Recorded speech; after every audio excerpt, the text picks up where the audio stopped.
Good morning, good evening, good night, wherever you be watching this transmission. Tis I, Mike Martins, your housing discussion guru expert. Trends in the housing market going now, I don't know, 3 years now. I found an old trends in the housing market the other day from I think it was from 2015, 2015, when I was reading from papers. Anyways, guys, I want to thank everyone for joining us tonight on the main channel here. Very, very appreciative of everybody taking their time to tune in, to make a difference. And I got a couple of people that are going to be on the show tonight. They've been asking to come on the show for a while now. So tonight, trends in the housing market. What is happening? What is happening? Let's kick it off with the Ric Flair. Oh, yeah, good old Ricky's there. You know, Ricky's the way to go nowadays. You know, good old Rick. Woo! All right, people. Okay. I wanted to bring this up really quick before we kicked off tonight's show.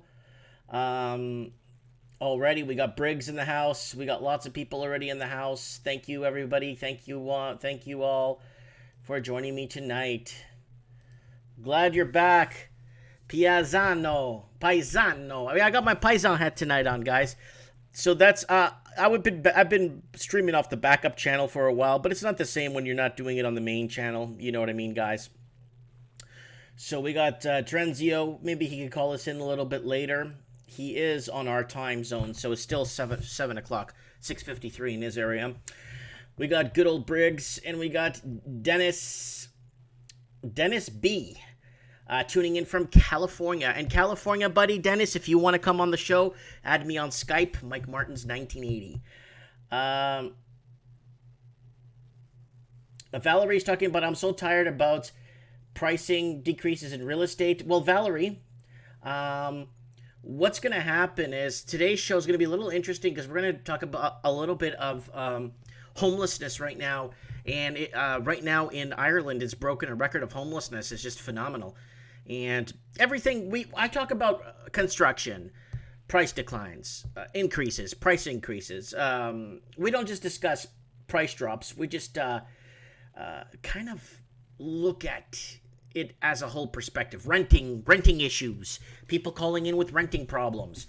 So if you're one of them folks and you're on the fence to buy, we'd like to hear from you.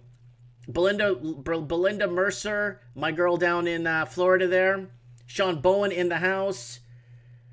Man, we got Domdata, Ciao, Bello. What else? Okay, everybody's rolling in so fast. 21 viewing already. I'm not how long I've been streaming for. 3 minutes. Sean Bowen says to call him. I think you gave me your number. I don't think you use Skype. I think I had asked you to use me on Skype. And I can't remember what happened with Sean Bowen. I remember. I think you emailed me your number, I think it was.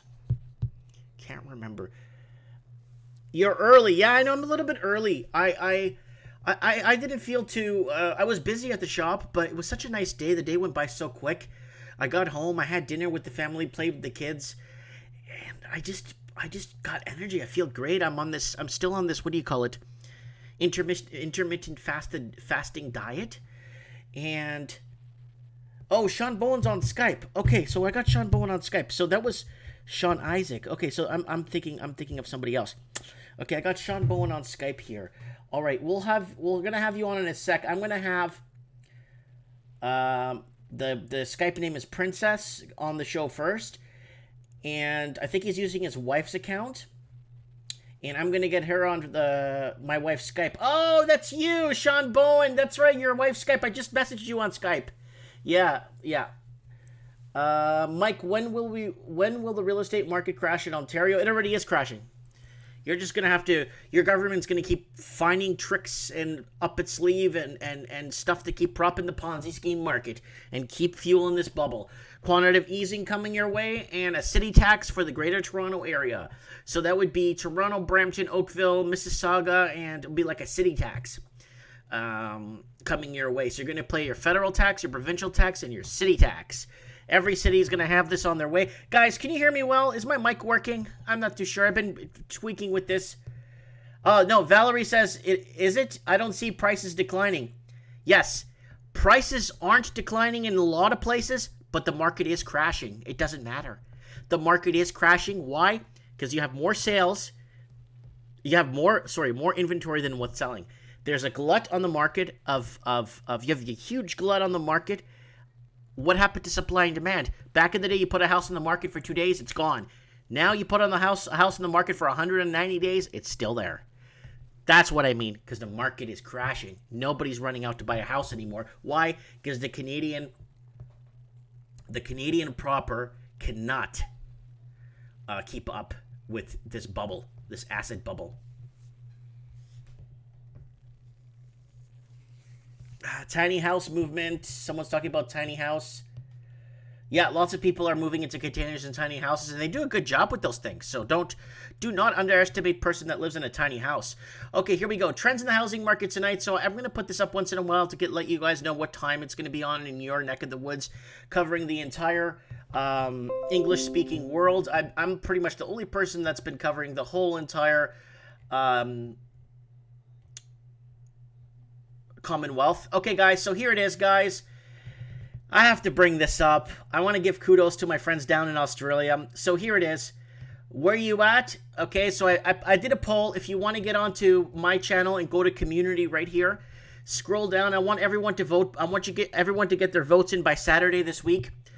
Canada, 33%. United States of America, 15%. The United Kingdom, 5%. Australia, 40%. Holy smokes. And New Zealand, 7%. So 7% is still better. So it would be Australia first, Canada second, United States third, New Zealand fourth, and the United Kingdom is last with 5% watching. You know why? Because it's like what time is it right now in the UK? I'll tell you right now. London, 1 in the morning. So I don't think anyone's running to see me tonight at 1 o'clock in the morning, right? So, yeah. So we got all kinds of... this Brexit cartoon I put up. I put all kinds of cartoons and things, and join us on our community section here where you could vote on things on the channel. And before I kick anything off, let's get our old man Ricky one more time. Woo! And let's go to... Sorry, I'm farting with my mouth here. I didn't mean that. Okay, so let's go over some of the housing I did. Housing crisis, debt to income ratio, move over Sydney, and you know what move over Sydney means? There's another city that's got more debt to income ratio, and that is Victoria, British Columbia. Victoria, British Columbia is the biggest right now with 240% debt to income ratio, and I covered this today. It is scary. The amount of debt some of these people, 240% from 1999 to 2016, surpassing major Canadian cities like Vancouver and Toronto. Toronto's sitting at 210%, also one of the most expensive cities to basically to afford to live in. Let's go back. I covered Canada Housing Crisis Weekly Wrap-Up. I cover Canada there. 12-story timber buildings coming soon to a theater, to a city near you. 12-story timber buildings, guys, that's a hot topic right now. If you want to jump on that video and comment. A lot of people are talking about how timber buildings are good up to 6 stories. Even some people argue 3 stories. I've never seen a 12-story timber building yet. They exist. I probably think they exist for them to actually want to make more. I would believe that they would want to basically have tested it somewhere. And it does say in the article where they have. And they say it's better for earthquake. It's better earthquake prone. I don't know. Like, I don't know. I'm not an architect or a geologist. And I covered best and worst affordable cities for affordability in the United States of America. Rest in peace. Auction, aka bidding wars, are a thing of the past now, or they're becoming a thing of the past. Except in cities like Belfast, Edinburgh, and Montreal. Bidding wars are still going strong there. Gary Madero's in the house. So happy for him to join us and to jump on and being with us here tonight. Thank you, Gary, so much. Muito obrigado, amigo. We got MK. President Donald Trump is God Emperor. America is God's country, says MK. Sean Bowen says, tiny house, you should see my bills, LOL. Yeah, why don't you tell us? We're going to have you on the show, Mr. Bowen. We're going to be, your Skype says you're on standby there, so I'm going to call you in a few seconds here. Charlie Brown says, good day, good day. Have you heard the news? Japan housing market? No, we're going to look it up in a few minutes here. Let us know, Charlie, or maybe leave a link there for us, Charlie, if you don't mind leaving a link so that we know what's going on. Okay, guys. Hello, hey. It's Everett in the comments too. Kevin Thompson is here. Everyone is here for roll call. Thank you for all the usuals being here tonight with us. So I covered best and worst affordability cities in the United States. Rest in peace, auction, aka bidding wars. Down under, housing madness. Rest in peace, Australia. And that's why I got the Better Call Saul here. Billions laundered in Toronto. Toronto money cash illegal housing crisis. And Aussie rents out balcony for $100 a week. Balcony in a tent. But it's got Wi-Fi, so nobody panic. As long as it has Wi-Fi, you shouldn't panic. So that's the housing I covered for this last week since I've been on. Trends in the housing market, one of the longest trends setting, seeing the future before it happens here on trends in the housing market. I stole that from Gerald Celente. Not predicting, but seeing the future before it happens. That's Gerald Celente. He says that. So, mine is hard-hitting and in your face. Yeah, that's mine, okay? Yeah, it's mine. Anyways,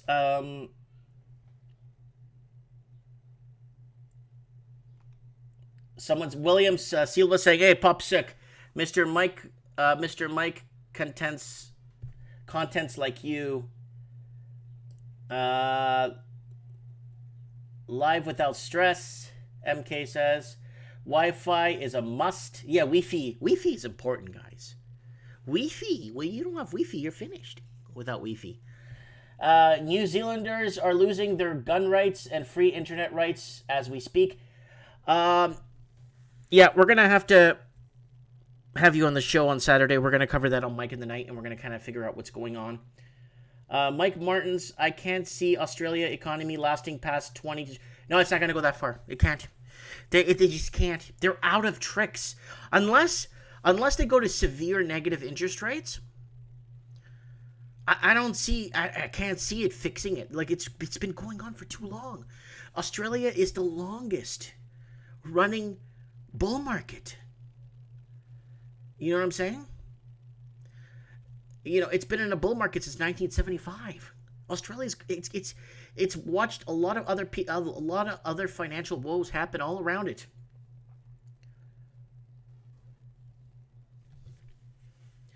Charlie says, I've been watching the censorship thing. I'd love to chat about it with... Yes, please, Charlie. I need you with me, man.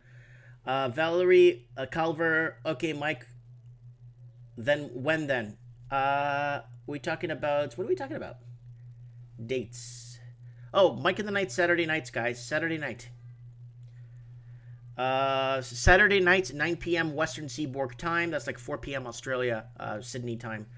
5 p.m. Auckland time, 4 a.m. London, and that's midnight Miami time.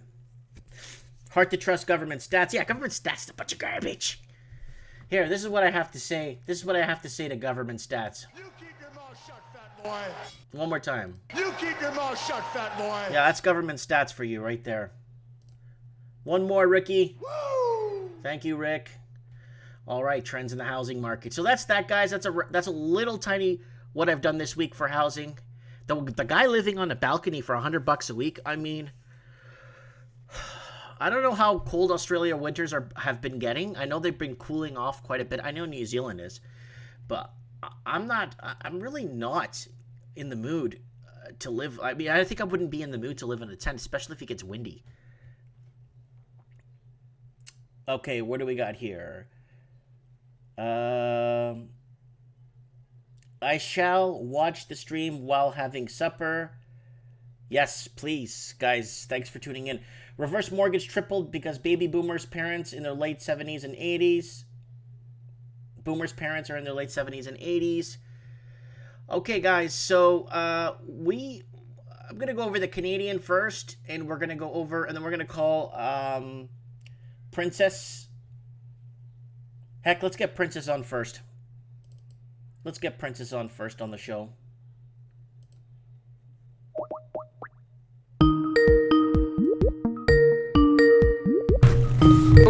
Yo! Hey, buddy, how's it going? What's up, dog? I know you've been trying to get on my show for the longest time, bud. What's up? What's going on? Basically, we've gone through the Vancouver house priced out markets and everything else and stuff like that. And I talked to you last summer about buying a place and whatnot. And you said hold off, and you were totally right, man. And so that's exactly what we did. And we decided to go and it's going to be a downturn for the next few years. So we decided to take your advice and go a different route and managed to live things and have our own little tiny home. Okay, so what did you do? Where are you now? We're in Port Coquitlam. Okay. And so we've managed to have our own little place here and whatnot. I bought a 2005 International bus. And we were faced with lawyers' notices, evictions, and everything else and whatnot. And I pulled some time and whatnot from work, and I put together a whole entire bus for us to live on. We got all the comforts of home. It's beautiful. Wow. Is there any chance I could come down and see you one time? There is a chance, yes, definitely. I've talked to the people. We're renting a little place we've managed to lower our rent costs from $1,400, $1,600, $1,800 a month down to, we have a little patch of farmland in Port Coquitlam, which is close to commute to work and whatnot. And we've lowered our rent costs down to $300 a month. Wow. And I've talked to the people on the farmland, and they're like, you want to go on YouTube? Go for it. Because I asked their permission first. Okay. Yeah. That's phenomenal. So, you know what? I am so proud of you. And I looked at your gas bills and everything else in the last month. I've been doing, because we moved on to the bus in February 13th. I looked at our gas bills so far. It cost me $27 to fill a can of propane. And that lasts you pretty much half a season? We've had hot water. We have a full range 4-burner stove. An oven, we have a pizza oven as well, the full 9 yards and whatnot, and plus we have our hot water running off propane, and we have been going off that since February 13th, and we're not showing any signs of even getting close to being halfway through a $27 can. Did you see my gas bill last night? It was insane. It was fucking insane. My electricity bill. My fridge runs off solar. I turn sun into ice cubes. That's good. Buddy, I'm so proud of you, man. I'm so happy for you that you actually took my advice and held off and didn't buy and now do you consider yourself living the dream? We are basically living the dream, a little bit scared and stuff like that. It's still kind of new and stuff like that, right? And it's taken some lifestyle changes, right? We're still yet to put a washer and dryer in here, but we have the space and we're gonna do that. But it's basically, I lived on a boat for 5.5 years when I was 20 years old in the middle of nowhere. Holy smokes! In the middle of nowhere, totally off grid, 5.5 years. So I know that I can do this, but the whole thing is being able to get my wife adjusted to being able to do this.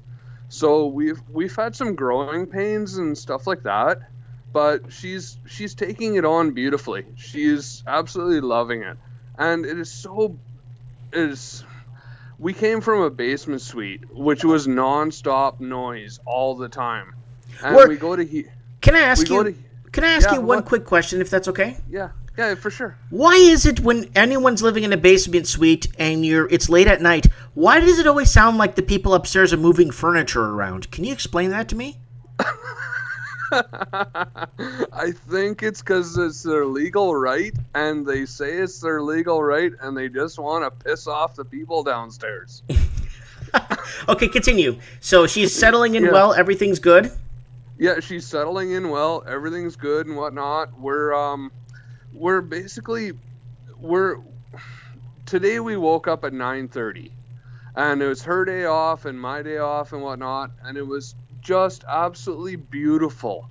Mm-hmm. Waking up in bed on a farm in the middle of nowhere, well, outside the city anyways. Yeah. And listening to the birds instead of people pounding around upstairs. Yeah. It was and paying like a fraction of the cost. Yep. Like, could you go wrong? No. Your next step, not now, but in time.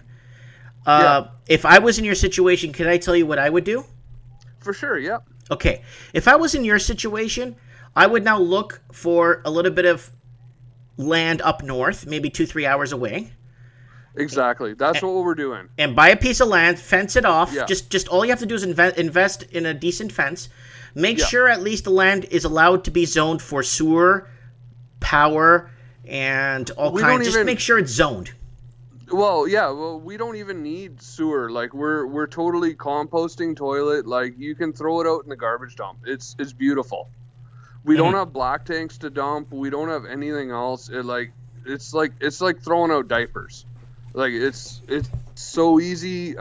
You have to look into it. It sounds bad, but you really have to look into it. I've had RVs, I've had boats with holding tanks and everything else, and this I got turned on to this a while back, and this is an absolute treat to be able to deal with. It's the easiest system I've ever found out there in the world for as far as your washroom facilities. So how do you feel now that you're not living in a busy city? Oh my God! We drove into Coquitlam. We're on our way back to the Philippines, and we have to go through Japan, and we're having to go and do all this driving around and stuff, like to be able to get visas for my wife and stuff like that. And it's like, oh my God! I just want out of this city. Yeah. Like, please. So that's our next step. As soon as we get back from the Philippines, that's our next step, is to get out of Vancouver. Hey, buddy, I don't blame you, man. I don't blame you. My wife's also from the Philippines, so we got a lot in common, buddy. Yeah, for sure. And Mike, since you've been here, the traffic has gotten like a next level insane. Do you know why? It's because everybody left the main city and they commute to work, and then now commuting has become an absolute disaster because no one could afford to live in the city. It's also I'm noticing it's a lot more, I guess, ethnically diverse. I don't want to say the wrong word here, but I'm noticing that it's just every few months. Like, we used to live in Port Moody. Port Moody was like a nice, sleepy little town and whatnot, in Vancouver and stuff. And over the years, it's just gotten insane. And they just keep building more and more and more and more high-rise buildings everywhere. And so with all these buildings, like, where are these people going to go, right? Well, the cities aren't designed for that much infrastructure, right? So exactly, yeah. The only cities that I've been in that has a decent infrastructural system that I've seen in my life, like the cities I've visited, I think Atlanta is one city I think that's sound, and it's really well placed with the highway. You got a major highway, I-75, that goes right through. And then you have arteries that are built around it, which is very fantastic. Atlanta is one city I think that is designed properly. I think West Palm Beach is designed properly because it got torn apart 30 years ago in a huge hurricane. So after they rebuilt it, they actually rezoned it and refixed it properly and fixed the problems it originally had. Yeah, for sure. Yeah, there's a lot of cities in the United States that has a nice layout plan. designed to house a lot of people, right?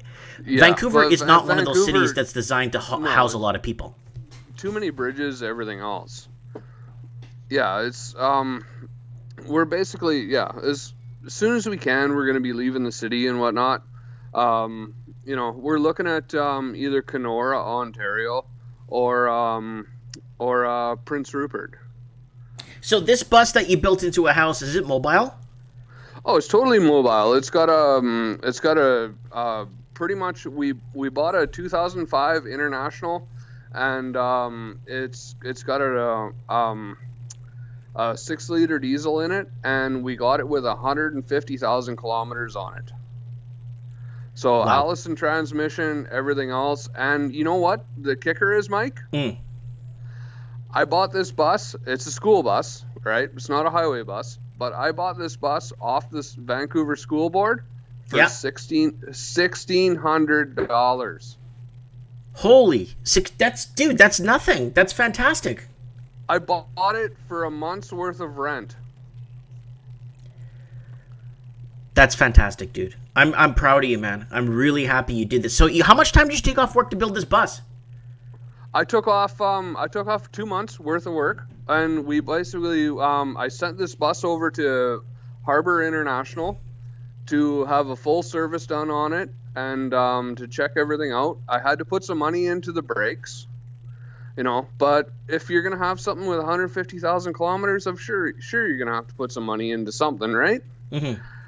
So I put some money into the brakes, and they did an entire full service. Every fluid was changed, everything else and whatnot. And I drove it out of there, my first time driving it through Vancouver. Mm-hmm. And we, because it wasn't running, it sat for 2 years and it wasn't running. So I just took a gamble on it, right? Mm-hmm. And so we drove it out of Harbor International, and I drove it over to a friend's place, and we had a seat ripping party. And I pulled out all the seats, turned them into scrap metal, and the scrap metal money, we bought pizza for the entire block. Oh, okay. Yeah. So, I'm just messaging my wife because there's someone knocking at the door, and I can't walk over there right now. I don't know why they're not ringing the doorbell, but someone's just banging on my door. But that's okay. Weird. Yeah. All right. So what else is going on? So you got that. Got the bus. You took the time off. You said there's some loose ends. What loose ends are you missing? I got to finish off all the cabinet doors. I got to finish off all the hardwood flooring and stuff like that. But pretty much everything is installed. I still have to put a big inverter into the bus and wire it in, and I still have a bunch of wiring and stuff to do on the solar system and stuff. But as far as we have it so far, everything is powered up and working. Like, it's totally livable. Okay, well, I'm gonna come by. You tell me when it's okay. I'll come by and see you and sometime, and that would be awesome. Yeah, spend a little time together and order a pizza, and then I'll make a nice, just a nice little amateur film. We'll go through it and kind of show maybe educate others on how you did it, right? Yeah, for sure. My I had to hurry and rush my way through it because we were complaining about the people making a lot of noise upstairs, and it was friggin' horrible, right? And the Chinese that we were renting off of, Mm-hmm. it turns into there being an offshore company and everything else. And I don't know how far I really want to go in. I don't know if I'm live on air. I don't know if I really totally want to go far in on that. Mm-hmm. But basically, Christmas Eve, we had an eviction notice. And yeah, Christmas Eve. How nice. Well, Merry Christmas. Yeah, exactly. So and our bus was still in Harbor International at that point in time on Christmas Eve. We got our bus back on just a few days before January 1st, and I had until February 13th to make this livable. And so I did everything that I possibly could to rush my way through it and save myself space to be able to do things in the future. But I also once we were totally done and everything else, the funny part was is February 13th was our first night on the bus, and we woke up at 12 o'clock in the morning, or 12 o'clock at night, maybe 1 o'clock, something like that. Police were on the side of the road where we built the bus, on the side of the road in Port Moody. And the police were banging on the door. And I'm like, my wife woke me up. She's like, police, police, police. And I'm like, what the hell is going on? And I go and I open the front window and whatnot, and the police officer says, yeah, we just called the fire department on you. The fire department's going to be here pretty quick. We have a wood stove on the bus. Yeah. You know, and it's a brand new wood stove, brand new everything else and whatnot. And at 1 o'clock in the morning, this fire department guy comes on the bus and he's like, oh, is that one of those cubic minis and all the Dickinson hardware and the double wall sleeves and stuff like that and all the Dickinson marine fittings and stuff like that? And I'm like, yeah. And he's like, oh, no problem here. And he walks out the bus and leaves. He's like, great bus. Yeah, no, I wouldn't doubt that you would have done a great job with this, right? So that's good. Yeah. At least you got some backup on that. At least telling you, hey, yeah, you're good, kid. You know. Yeah, no, and then the police officer, she's like, you guys need to, like, I didn't tell her that we were evicted and we had 1 day left in the place, right? But the police officer's like, yeah, here's your address. You guys need to go home now. And I'm like, you know what? This is irresponsible to leave a fire going. We just had the fire department here. And she's like, well, just wait until the fire's out. So the police officer left. I threw a few more logs on and we're good for the night. Yeah.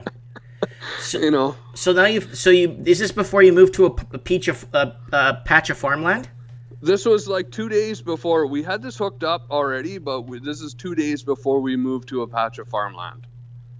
Okay. And it was snowing like crazy in Vancouver and like back then and whatnot. We had a foot of snow on the bus and whatnot, and we're moving in and stuff. And it was yeah, it wasn't very nice, but you know, our sleeping at night, waking up in the morning, no one's hammering around. We used to call the upstairs neighbor peg leg, you know. Yeah. Like, but what can you still just, why are they moving around furniture? I don't get it. I don't know. To be honest, I don't know. It's within their rights, and they'll do anything to be able to make life hell for anyone below them. That seems to be the way it goes, you know. And they say that our lifestyle does not fit in with their lifestyle, and we're more quiet than they are. Like, I'm 43. My wife is, 30, and the people upstairs were in their 20s. Oh God, yeah, they're clubbers. Oh, they're out till whatever hour in the morning and coming back and making the house smell like whatever's legal in BC, anyways. Can I ask a question? Do they have like a yard sale every summer, like at least once a month, to sell stuff to buy food? I wish we were there long enough to be able to answer that question. Okay, that was only 6 months. Our place before that, when I messaged you about whether we should buy a place in the summer, our place before this was only 6 months. This place lasted. Our place before that, we were there for 2 years. They evicted us, and we were there for 2 years. And they evicted us, and they put the house on Airbnb. We took them to court, and for some sort of technicalities, we lost on our $15,000 that we were suing them for. Oh, ooh. Well, sorry to hear that. But I know. We had too much stuff going on because our eviction date was the same day as the court date, and like everything else is like Murphy's Law. It all happens at the same time, right? Oh man. I'm sorry to hear that, man. But you know what? I'm happy to hear that you've risen above it, and you've taken the horse by the reins, and you are you're doing it, man. I'm proud of you. Oh, thank you, brother. Yeah, we're doing it, and basically like we're laughing at about it because with our composting toilet we have to use peat moss, Mm-hmm. and basically our monthly cost for that is somewhere around $6 now. Like That's good. it's That's good. and our stove cost, we're still yet to run out of propane, but a can of propane is $27 So you're doing this after off-grid thing. Well, I'm going to come and visit you when the weather gets. It's warm now, but I'm going to wait till the weather gets a bit better and find a reason to go down to the coast for the day, and I'll stop by your farm and check out your Yeah. off-grid bus. Yeah, whenever you're like your wife probably has to come down to Annis's Island to pick up food or whatever, right? Mm-hmm. And yeah, if you're on your way through or whatever, definitely we'd be glad to have you, and definitely share a beer together, and Yes. my wife will definitely make you up some awesome pancit. Pansec, yeah, no problem, buddy. No problem. I'll be looking forward to that. Yeah, for sure. Yeah. Yeah, we put in butcher block countertops and all brand new appliances and stuff like that. Like, I have a nicer stove now than I would have had in any Vancouver rental. Well, you know what? You know why? It's because it's yours now. Exactly. Yeah. It's yours.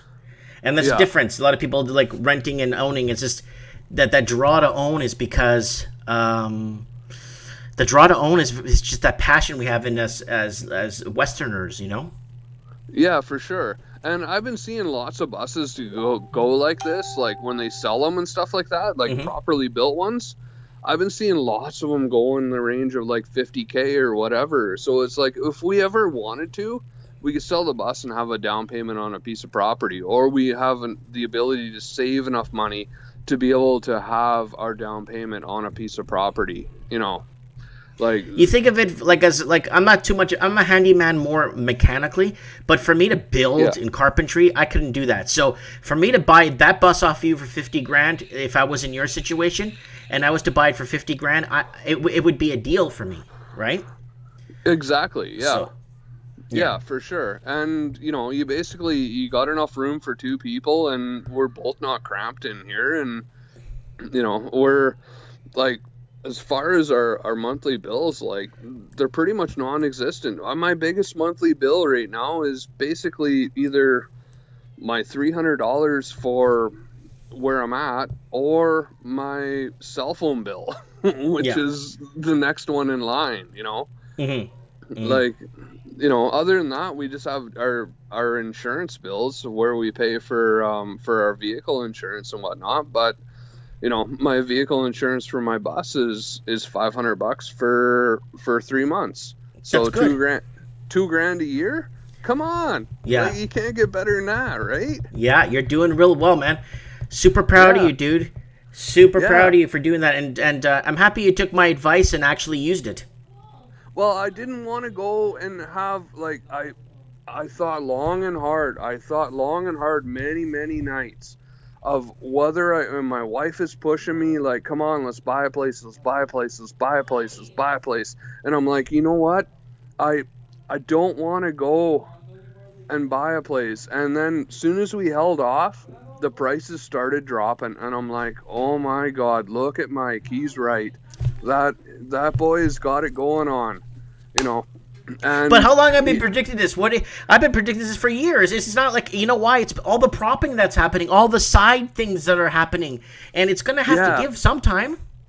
I know, but you nailed it within a few months of me going and buying a place. Like, you absolutely, within 6 months of buying a place, like, or within 2 or 3 months of buying a place, you nailed it. And I talked to the pre-approval people. How long can I be pre-approved for? And they're like, most you can be is a month. And I'm like, why? And they're like, things are changing. Mm-hmm. Oh, all right. Maybe better to hold off for a little bit. And I'm so happy I took your advice, because I would have an underwater mortgage right now.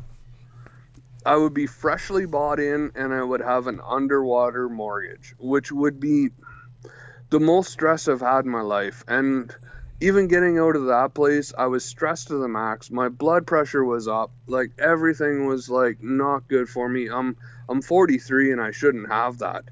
you know.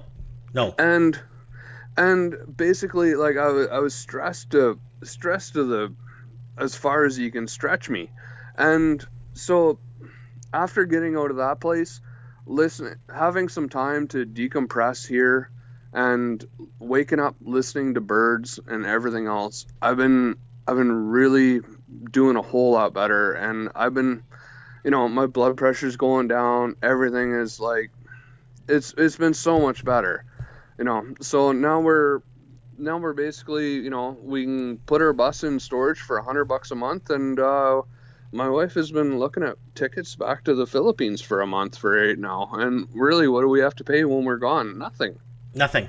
That's the good part. That's the best part, actually. But it's yours too. But it's yours, and that's the best part too. Exactly.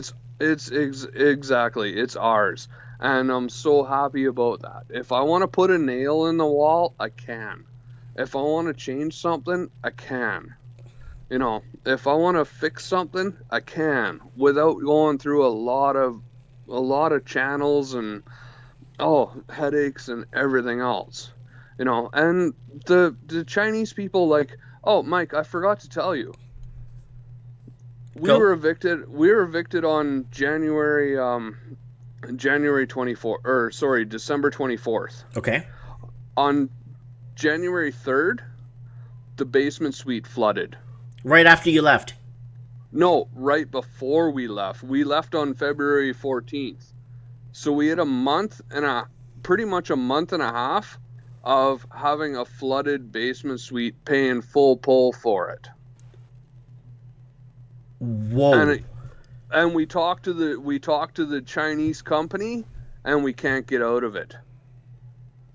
Wow. That was the shell company, the Chinese shell company that owns the mortgage on the house you were renting in Vancouver. Exactly. Yeah. Okay. Wow. Yeah. It was absolute. Like, they want to bring in work crews. They want to bring in everything else. And I'm trying to build a bus at this point in time. I'm like, there was a lot of foul words exchanged. Yeah. I could imagine if I was in that situation, I wouldn't want to have my kids around. You know what I'm saying?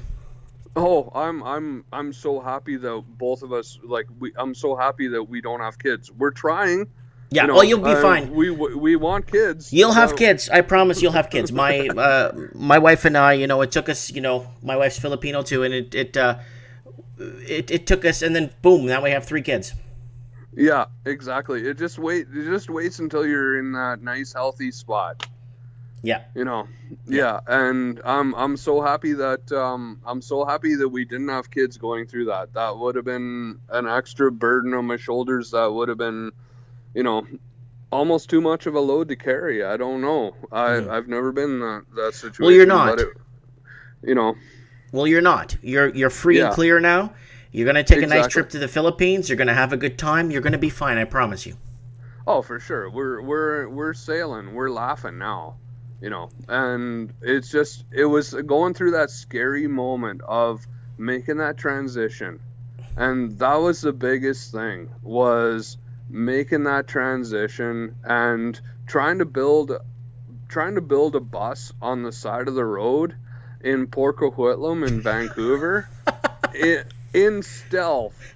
I would go to work every day. I would go into the bus and, like, I would try and block off some of the windows and stuff like that. And I would go to work all day long. I have the radio going. I would just go and do my business. There's a couple of people, they would holler in the windows. They're like, "Hey, what is that?" And I'm like, "It's a bus." And they're like, "No, what are you doing?" And I'm like, "I'm making a house." And they're like, "Oh, that is so cool." They're all cheering me on and stuff like that. Like, these little things, like, all kept me going, and meanwhile, in the back of my mind, I'm like, I lived on a boat and everything else. I knew what I was doing, but I'm like, in the same thing, I'm like, I haven't been on land doing this, so what am I doing really? Yeah. Well, it's good for you. Good for you. Yeah. Well, and yeah, we basically, our monthly costs are less than a cell phone, right? Like, it's perfect. The sun makes ice cubes for my next margarita or whatever. That's good. You got solar panels. You're off grid. You're doing well. Okay, I'm gonna have to cut it off, and I will keep in touch with you on Skype. I need you to keep in touch with me for sure. I'll have you get on the show, give us an update on how the van. For sure. But let me do a video on the van, and then we could have it playing in the background when you're talking. Oh, definitely, for sure. Yeah, we can schedule that out and whatnot and get all that done. Yeah, I would love that. And we're looking at making our own YouTube channel, so this would be the good popularity for us. Yeah, then I'll just plug you and plug your channel and everything. Yeah, for sure. That would be awesome. All right. Well, you're at a patch of land in a farm in Port Coquitlam. Calling in, and I am happy for you. You have yourself a great night, and say hi to the wife. Awesome. Thank you so much. Okay. All right. Bye. Bye, Mike. All right. So he went off grid. So I'm going to get down to where he's at sometime in the next, month or two when he could accommodate me. I'll get down there. I want to make a nice walk around video. He could show us all the updates, what he's got going on, what he doesn't have going on, what he's looking for to upgrade, what things he's looking forward to getting done, things like that, because it's always an ongoing project, right? Yeah. So, and he's doing so well that he's off grid and he doesn't have to deal with the stress. So I need to get Moby on. I don't know if Moby's on. He wants to come on and talk about pre-cons that are not being built or unfinished development projects here. So let's go over this Canadian really quick. Canadian reverse mortgages debt has almost tripled in 5 years. We know that. Everyone is booming into their reverse mortgages or HELOCs or second mortgages or whatever the heck you want to call them. And it's like at 3 o'clock in the morning. Are you over 65? Do you own your house? Well, we got a plan for you. And yeah, house rich, cash poor. Boomers come across Canada sending reverse mortgage debt soaring. Office of Superintendent of Financial Institution filings show the balance of reverse mortgage debt made a slight decline in January. The monthly decline didn't show much annual pace of growth. Outstanding reverse mortgage credit is growing at a high pace. Vancouver condo pre-sales hit multi-year low for absorption. So pre-sales, pre-built, people come on down. Look at the showroom. Look what's available. Nobody's buying. Slowing of the greater Vancouver real estate market is hitting pre-sale condos. Numbers of MLA Canada Condo Pre-Sale Market Agency show new projects are seeing slow absorption in February. Toronto home sales fall to the lowest level since the Great Recession. I covered this already. The one scorching hot Toronto new market continues to cool. Build GTA, a trade group representing the GTA home builders, show prices slipping in February. The slip wasn't large, but the combination of rising inventory. That's what someone said on in the comment section. Mike, prices aren't going down. No. It's rising inventory that's gonna actually rising inventory and falling sales. Nothing's gonna move. It's a crashing market. Could get worse soon. Last month, fewest sales on the month of February since the Great Recession. Let's go on to federal budget offers money for homebuyers, skills training, and municipalities. Federal government plan to assist first-time homebuyers. We covered that already. So it's basically they give you a mortgage, a interest-free loan that you have X amount of time to pay off. Luxury housing sales down in Toronto and Vancouver, up in Montreal. We covered this already a week or two ago, but they wanted to rehash the story. It's always the luxury housing that takes a punch in the gut. Montreal is Canada's last major housing market seeing price growth. So Quebec's largest city has overtaken Vancouver as the number 2 housing market in Canada. Because the average house is still in around 260 to 400,000, and it is a buyer's paradise. If you're an investor, you could buy multiple properties to rent out. Canada's urban housing markets are deflating under the weight of higher interest rates and mortgage stress test, with just 2 major metro areas, Halifax and Montreal, showing any price growth in February. So there it is. Price change is January. So Montreal and Halifax are the only 2 right now. Then we got Edmonton, Toronto. Everything's on Victoria is the biggest, hardest hitting right now, and you got for growth, and then Hamilton, Ontario, then Quebec City, then Calgary, Vancouver, Ottawa, Winnipeg, Toronto. So there you go. So that's what's happening right now, and a lot of people want to buy in these. affordable areas. Everyone's leaving the GTA. There's the Vancouver and Montreal inversion here for sales. This is size of market by dollar volume. So this is by dollar volume. So you see the inversion here where Montreal did take over Vancouver. So you're going to start seeing, look at this. Ooh, ooh. All right, let's move on.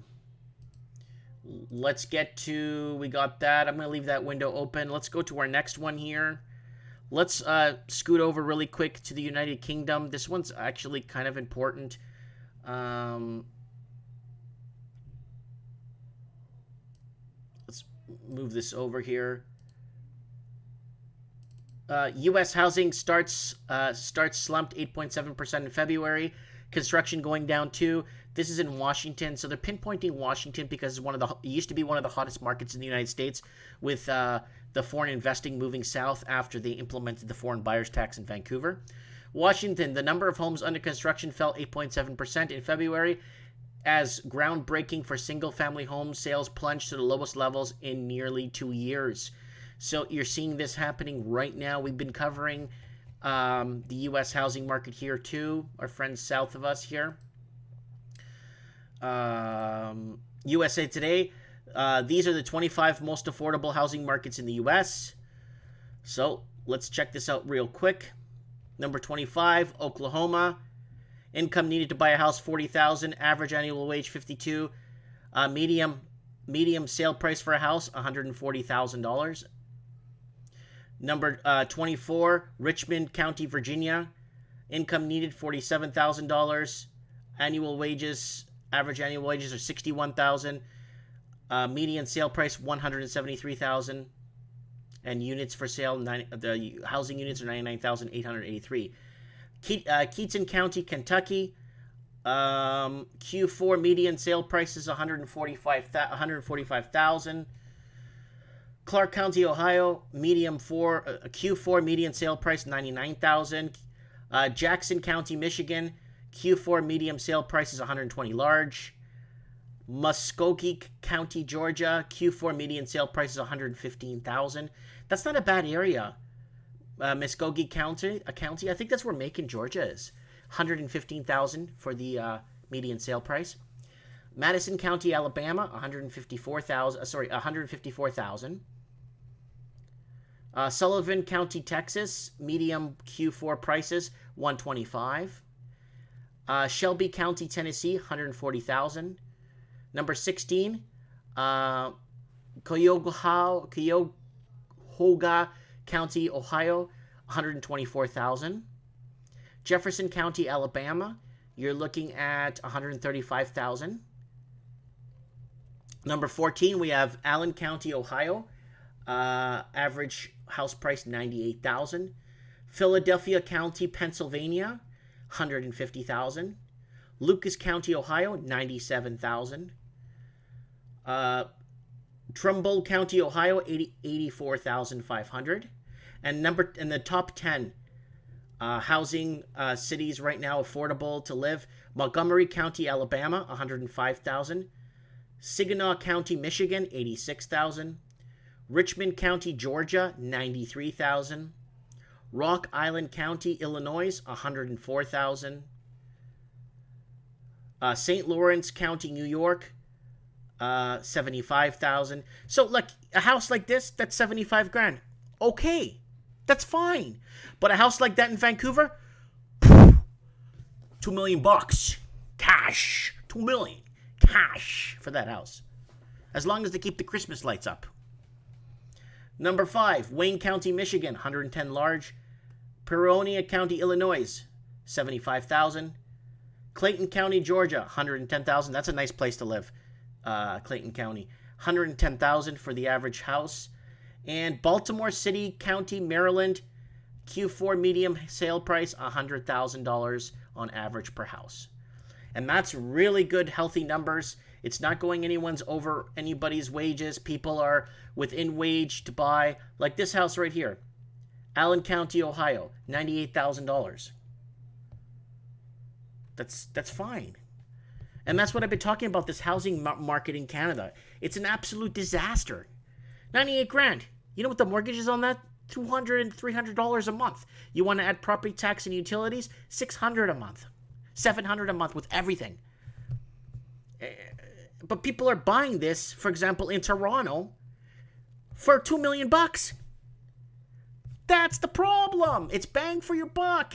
And to build that house, it's probably going to cost you $60,000 and $20,000 for the land. That's why it's $98,000 for sale.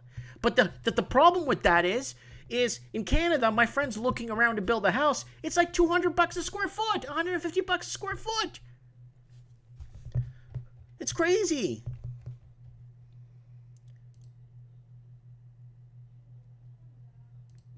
The least affordable housing markets in the U.S. located in just 4 states. Well, I wonder what those 4 states are. Let's take a look at this. All right, here we go. Barnstable County, Massachusetts, $407,000. San Diego County, $545,000.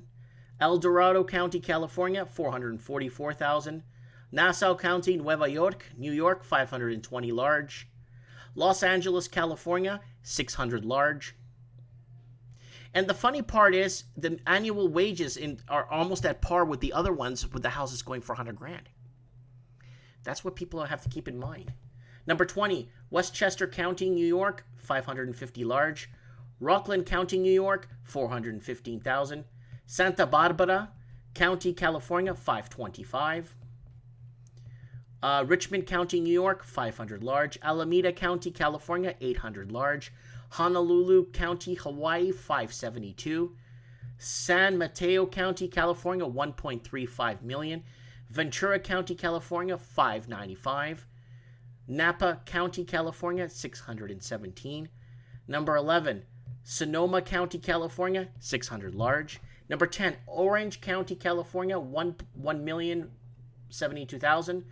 Queens County, New York, $625,000. Oh, and the annual wage is only $53,000. People are starving. Maui County, Hawaii, $549,000, and the annual wage is $45,000. Oh my God. San Francisco County, California, $1.3 million. New York, Manhattan, $1.4 million. San Luis Obispo County, California, $570,000. Monterey, California, $585,000. Santa Cruz, California, $750,000. And Marin County, California, $1.125 million. And Kings County, New York, to $792,000. Wow. So that's the most expensive real estate in America, and from the cheapest real estate. What a gap. Holy, the average house that we saw, the average house is on this list.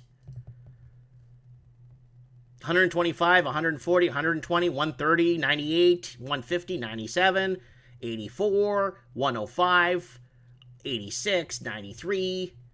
Oh, but this house in Vancouver. Jack, this house in Vancouver, Jack. That's $2 million, let's say. That's $2 million. Not pays $2 million for that in Vancouver. How much is this house? $61,000.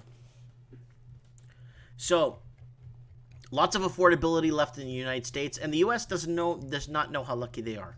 They have no idea how lucky they are. They have no clue how lucky they are with the movability. There's more major cities in the state of Texas than there is in all of Canada. There's more major cities in Texas than there is in all of Australia. There's more major cities, I think, in Providence, like Providence and Massachusetts, than there is in all of New Zealand. You know, so this is a lot. This is hard to stomach for people not living and jumping into these multi-million-dollar mortgages. You know what I'm saying?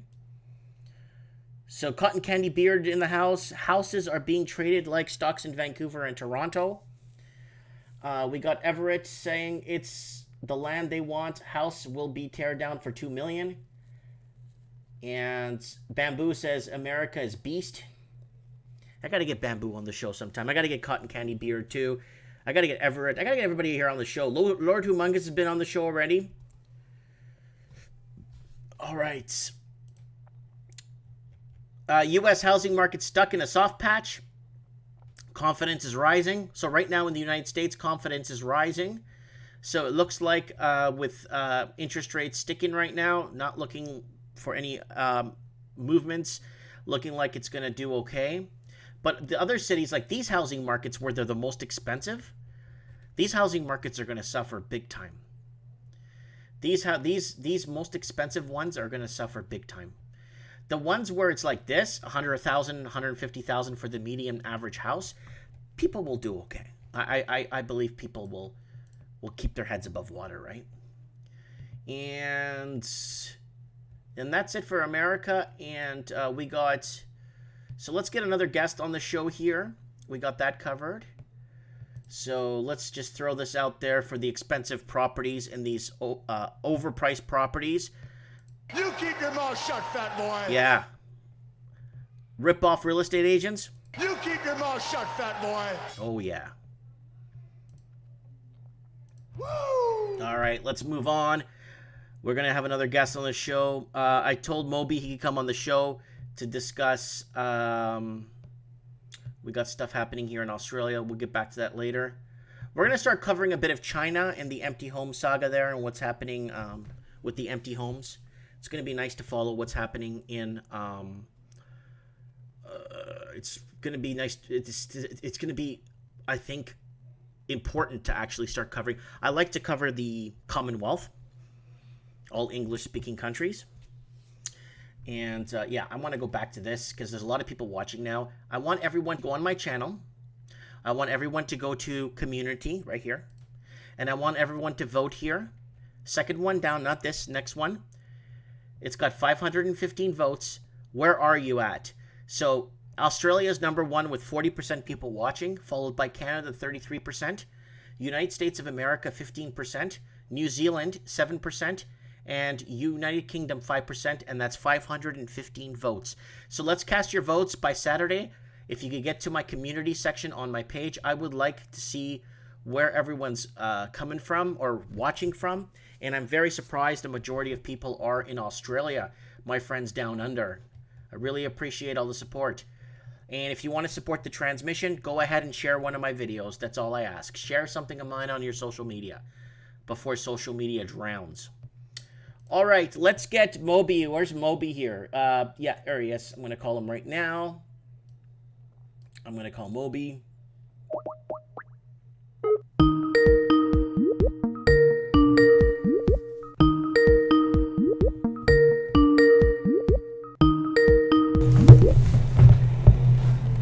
Who the hell is this? Yo, Moby, what's up, buddy? It's been a while since I heard from you. How you doing? I'm doing fantastic. It's good to hear your voice. How are things in the GTA, Greater Toronto area? Guys, this is Moby, longtime listener, many-time caller from the Greater Toronto area. He's been sending me a few articles that's been spiking my attention. Uncompleted builders walking away or losing financing. What's going on, buddy? Tell us. You tell us. You know what? There's quite a few projects specifically within Toronto, and then you have quite a few outside, but you also have some projects that are actually springing up and doing well, depending on where you are, right? So, I mean, I know I've spoken about some previous projects in my neck of the woods, in the north part of Toronto, you know, around Downsview area. There's still a project right by Keele and Shepherd that hasn't been approved, hasn't been closed yet. They've been, let's see, almost a year that they've been marketing these condos, and you know they still haven't broken ground yet. Aside from that, there's... Wait. They still haven't broken ground, but people have put down deposits or down payments? Oh yeah. Okay. And like this isn't the first project where this has happened in my area. Right. But let's see. Keele and Shepherd. Yeah. This project's been there for, I would say, maybe 14 months, right? They've been advertising it. They've put out a lot of social media ads. They're doing open open presentations every weekend. Not much has moved yet. I would say maybe 40% has sold at best. And then there's another project by Madame E Homes in the same area, literally right across the street from where my parents live. Same thing. It's been advertised for more than a year. They're doing weekend presentations, and again, not much has moved there. But they're still taking down payments from people. They are, but I mean, it's likely moving at a snail's pace, because if it was sold out, they'd already be breaking ground, and they'd already be working on the foundations, right? But again, that's just in my immediate neck of the woods. But if you look at other parts of Toronto, I don't know if you heard that there was a project over by near Danforth, I believe Danforth and Main area, that was supposed to be like a big signature project, right near a GO station, lots of amenities. That actually got canceled. Okay, but the people got their money back, right? I'm not too sure. I don't know if you want to look this one up, but if you look up Toronto Danforth condo cancellation, you'll probably see an article or something about it. But looking at so there's not just that. There was one project. I think I had spoken of this previously in the southwest end by, say, the Mimico area. That was literally right on the GO station premises. But for that particular project, the developer went bankrupt. And people got their deposits back, but that was a while ago. I know you know a little bit about law. Can you maybe fill me in? If something like that goes bankrupt, do you get your down payment back on the pre-built? What happens? Well, in a moral sense, you should, right? Oh, we're not living in moral times anymore. You could forget that. You could scrap that right out. Oh yeah, absolutely. I mean, depending on the way, I guess, the contracts are written, what happens is the developer could issue you, like a certified check, or they could issue you some other type of financial instrument worth the same monetary value, right?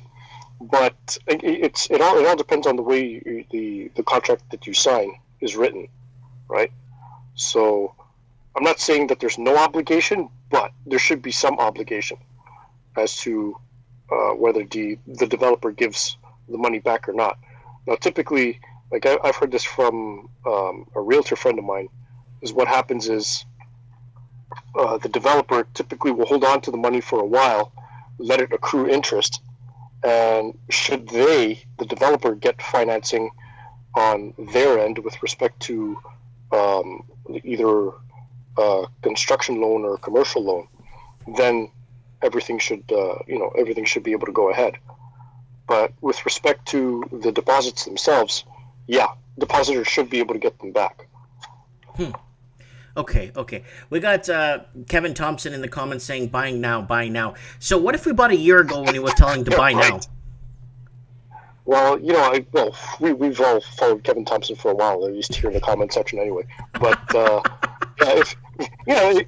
let's put it this way: if I took his advice a year ago to say buy now, I'd probably be underwater right now, right? I know, right? Which is actually interesting, because I'm looking at, I myself, I'm looking at buying, but not here, not in Toronto or the GTA. Like, the prices are just way out of whack, right? Like, because I travel the country a lot, I get to see like a variety of different housing markets and how they behave and how the people behave and how sort of the culture is and everything else. And one area that I'm actually looking at buying or interested in is Calgary. And I say that because their economy, Alberta's economy, has been in trouble for quite some time. Yeah. Ever since they elected the NDP government back in 2015, right? They've been in pretty much a recession, with that and the oil prices dropping. They've been in a slump for at least a few years, right? So, and I'm looking at the difference. Just this past weekend, I was looking at the difference between, condo prices over there versus condo prices in, say, Toronto, right? Whereas in Toronto, you'd have, a $600 650 square foot condo for like 650, 700,000, right? Whereas I can get the same condo, either one bed, one bath for like 150,000 in Calgary. That's like right by the airport. Yeah. It's like I couldn't get anything close to that in Toronto. No way, not even close, right? So I'm looking at the purchasing power between the two cities, and you're like, well, I mean, I'm not specifically tied down to any specific area. As you know, my line of work, I travel a lot. I'm very mobile, so I mean, I'm just looking for a good financial opportunity, right? Right. So. Yeah. Okay, yeah, that's a good way to see it. Yeah, Alberta is in decline right now. I had one or two stories up for Alberta last week. I covered. Somebody was asking me to cover Alberta, and Alberta is in a lot of trouble right now for everything, for jobs, and I don't know what's going on with that. Apparently, we put on 1 million jobs in the last 2 months. I don't even know what the heck is going on with that, so I'm not even going to touch that right now. Mm-hmm. So, Moby, tell me, buddy.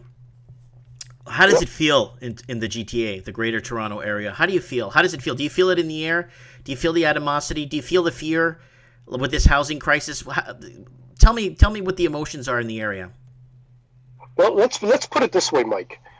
The one thing I like about not just talking to people is seeing their reactions online when they're confronted with sponsored ads with respect to real estate and like certain new condos or new projects or new houses that are being built, and then looking at the prices of them. One ad that I was specifically intrigued by on Facebook, I was looking at the comments section down below, and the ad itself was for a condo development in the sort of central west, kind of like the York southwestern area of Toronto, right? And I know from my past experience that area is actually pretty poor. Mm-hmm. But in the ad itself, they were marketing the condo project as a brand new thing for the community where it's really awesome. Prices starting at, I think it was, oh geez, let me see if I can pull it up here. I think it was like just over 600,000 or something like that. For what? And then imagine? Yeah, no, for a box in the sky. And that's in the affordable area? No, well, no, not the affordable, the poorer area. Yeah, exactly, in the poorer area. When I say the poorer area, the average income is like, or average individual income is like 25,000, 30,000, right? So it's not. The average person there isn't making a lot of money.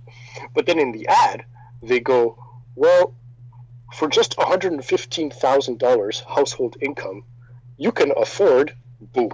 And then they show you like this 3-bedroom condo with a sale price of, I think it was like 675,000. Yes, I remember that.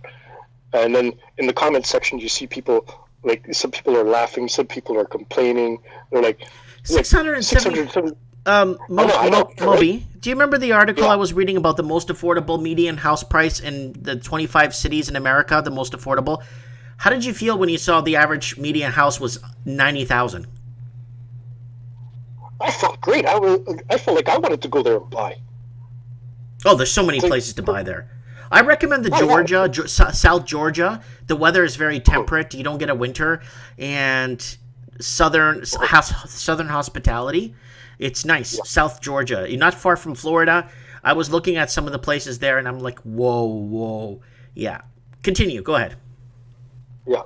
So, okay, where was I? Yeah, so like I was saying, so people were complaining about the fact that,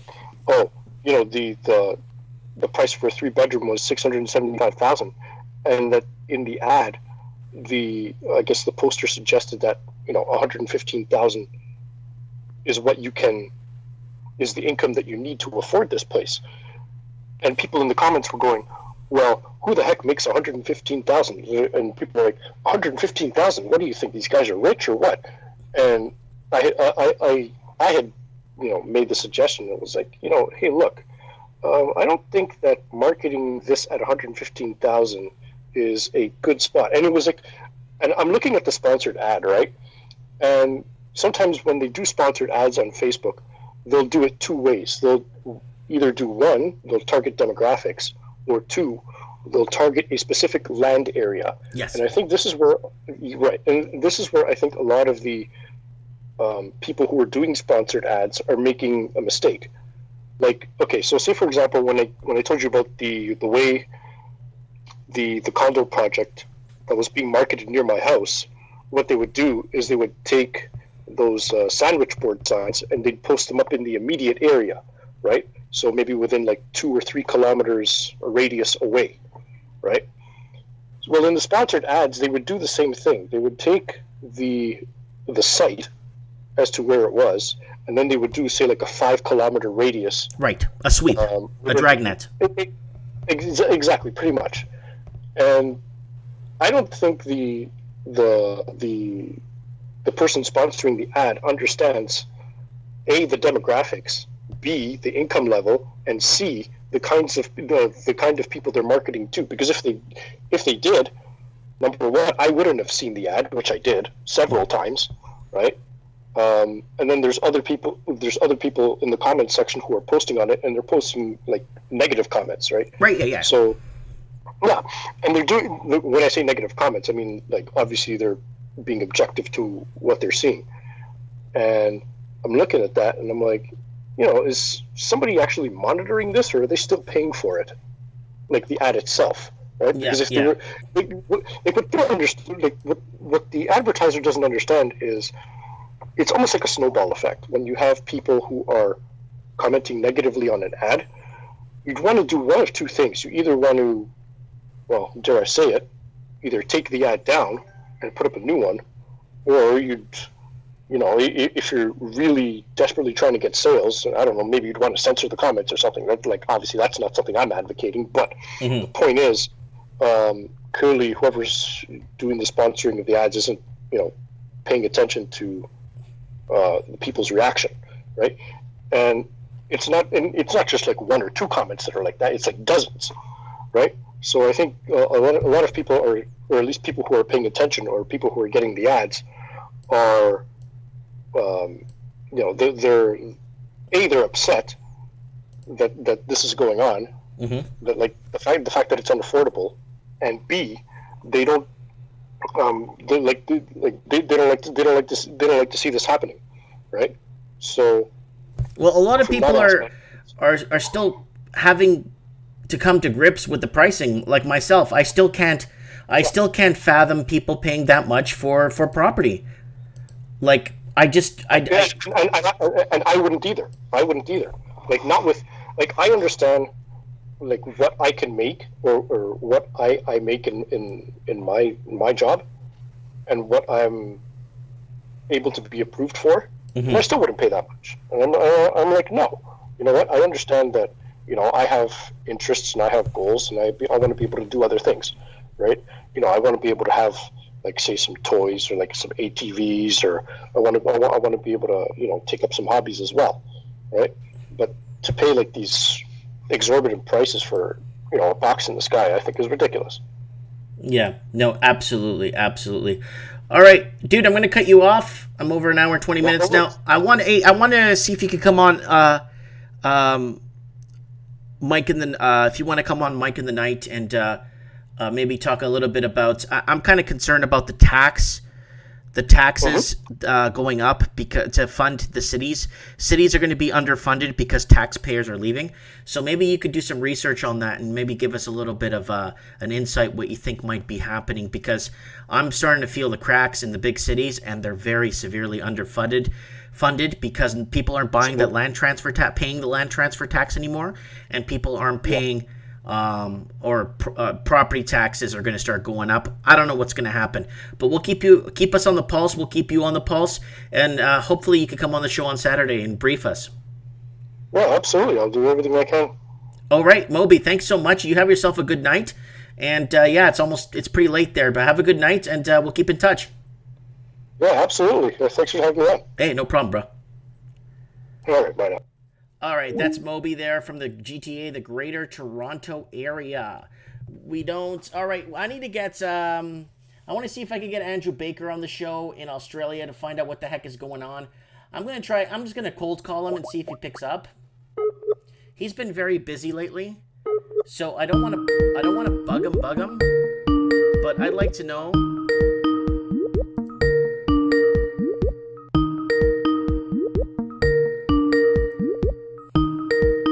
He is online, so.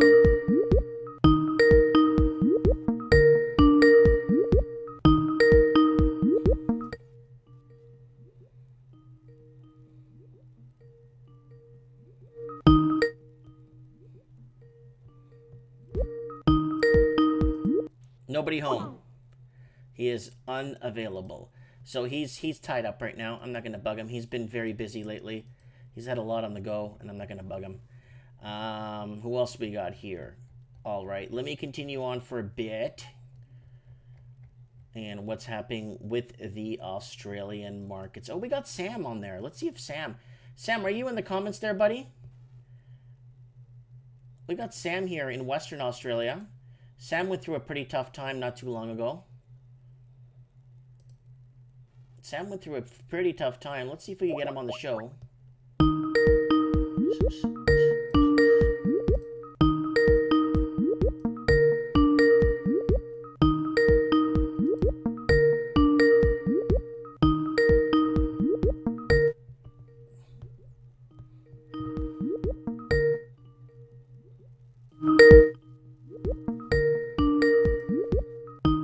Nobody. Everybody's available, but no one's online. So we got up to 108 people watching. Wow, that's a lot, guys. I appreciate that a lot. Trying to get someone in from Australia to give us a little bit of insight. We got the GTA covered. We got BC covered. Buddy in California looks like he's not around. I'm just trying to see. It looks like Stephen Thomas in Melbourne is available. But, yeah. Wow, I can't believe. Yeah, annoying music. Yeah, I know, guys. I'm sorry. It happens when you use Skype. All right, so what's happening down under? Oh, I want to bring this up. It's kind of important. The number of homeless in Ireland passed 10,000 for the first time. This is hugely disappointing, is what it's saying here in the article. And not only that, it's very problematic, and I'll tell you why. Because a majority, like 3,000 of it is children, or 2,800 is children. And you don't want that. You know what I'm saying? So, the number of people homeless in Ireland has passed 10,000 for the first time. New figures released by the Department of Housing show that 10,264 people were accessing emergency accommodation in February 2019.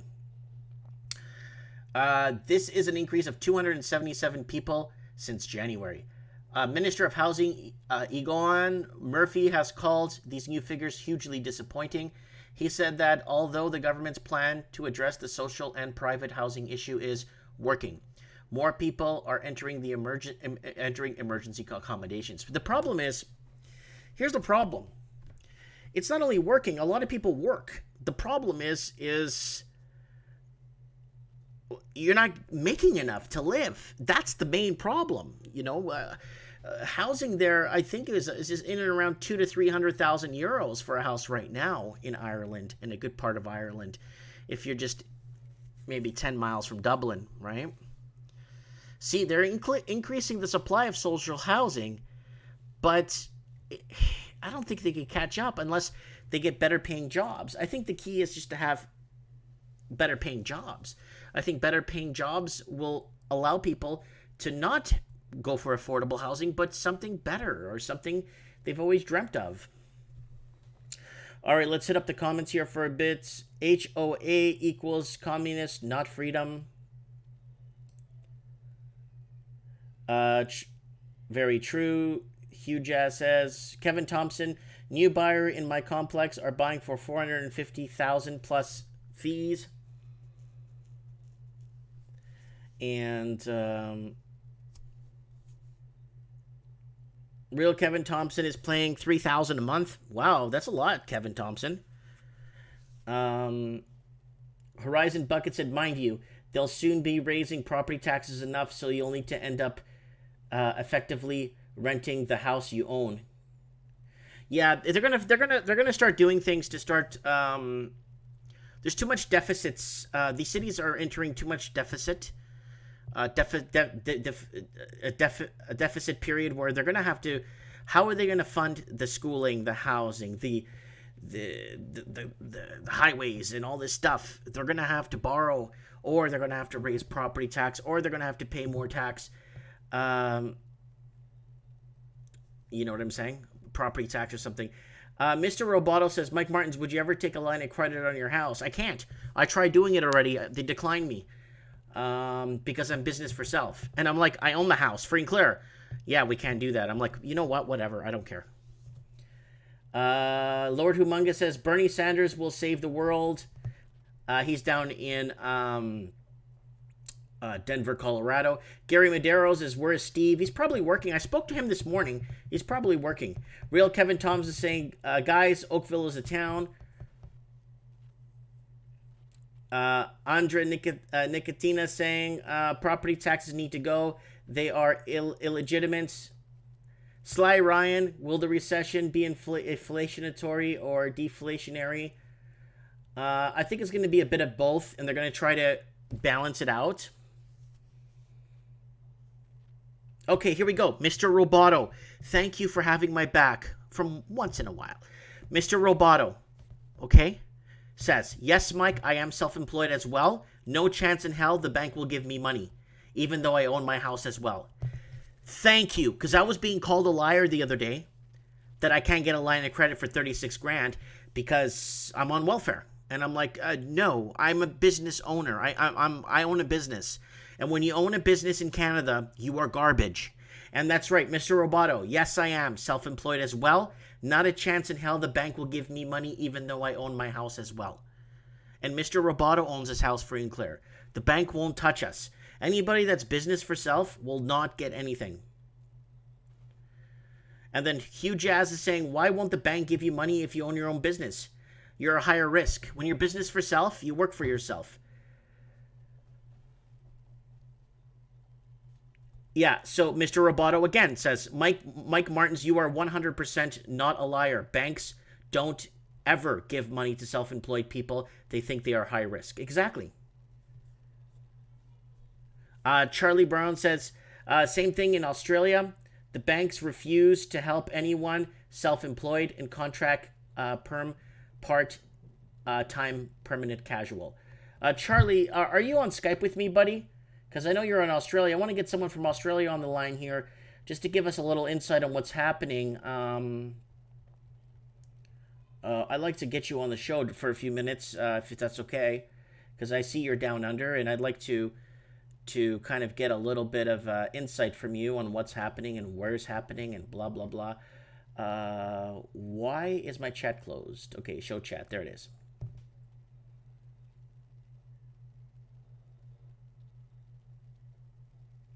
All right, Cotton Candy Beard says, her money, her purpose. Mike, I'll talk to you from Australia. Okay, her money, her purpose. Add me on Skype if you can. Mike Martins 1980. Do you have me on Skype yet? Let's see if she has me on Skype already. Let me know if you have me on Skype.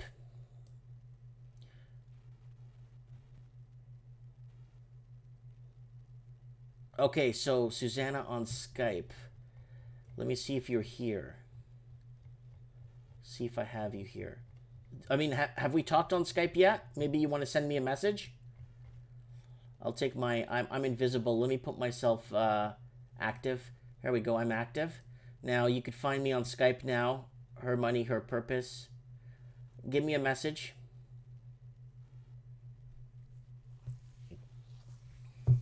I'm from Oz too. I can contest to the fact that no bank will touch you if you are a contractor. Okay, so there you go, guys. Somebody was kind of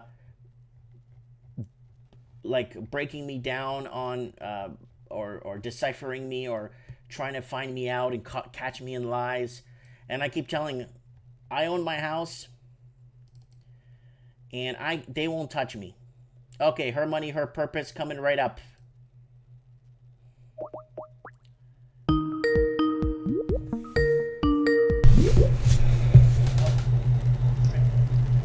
Mike. How are you? Hola, buenas tardes, ¿cómo estás?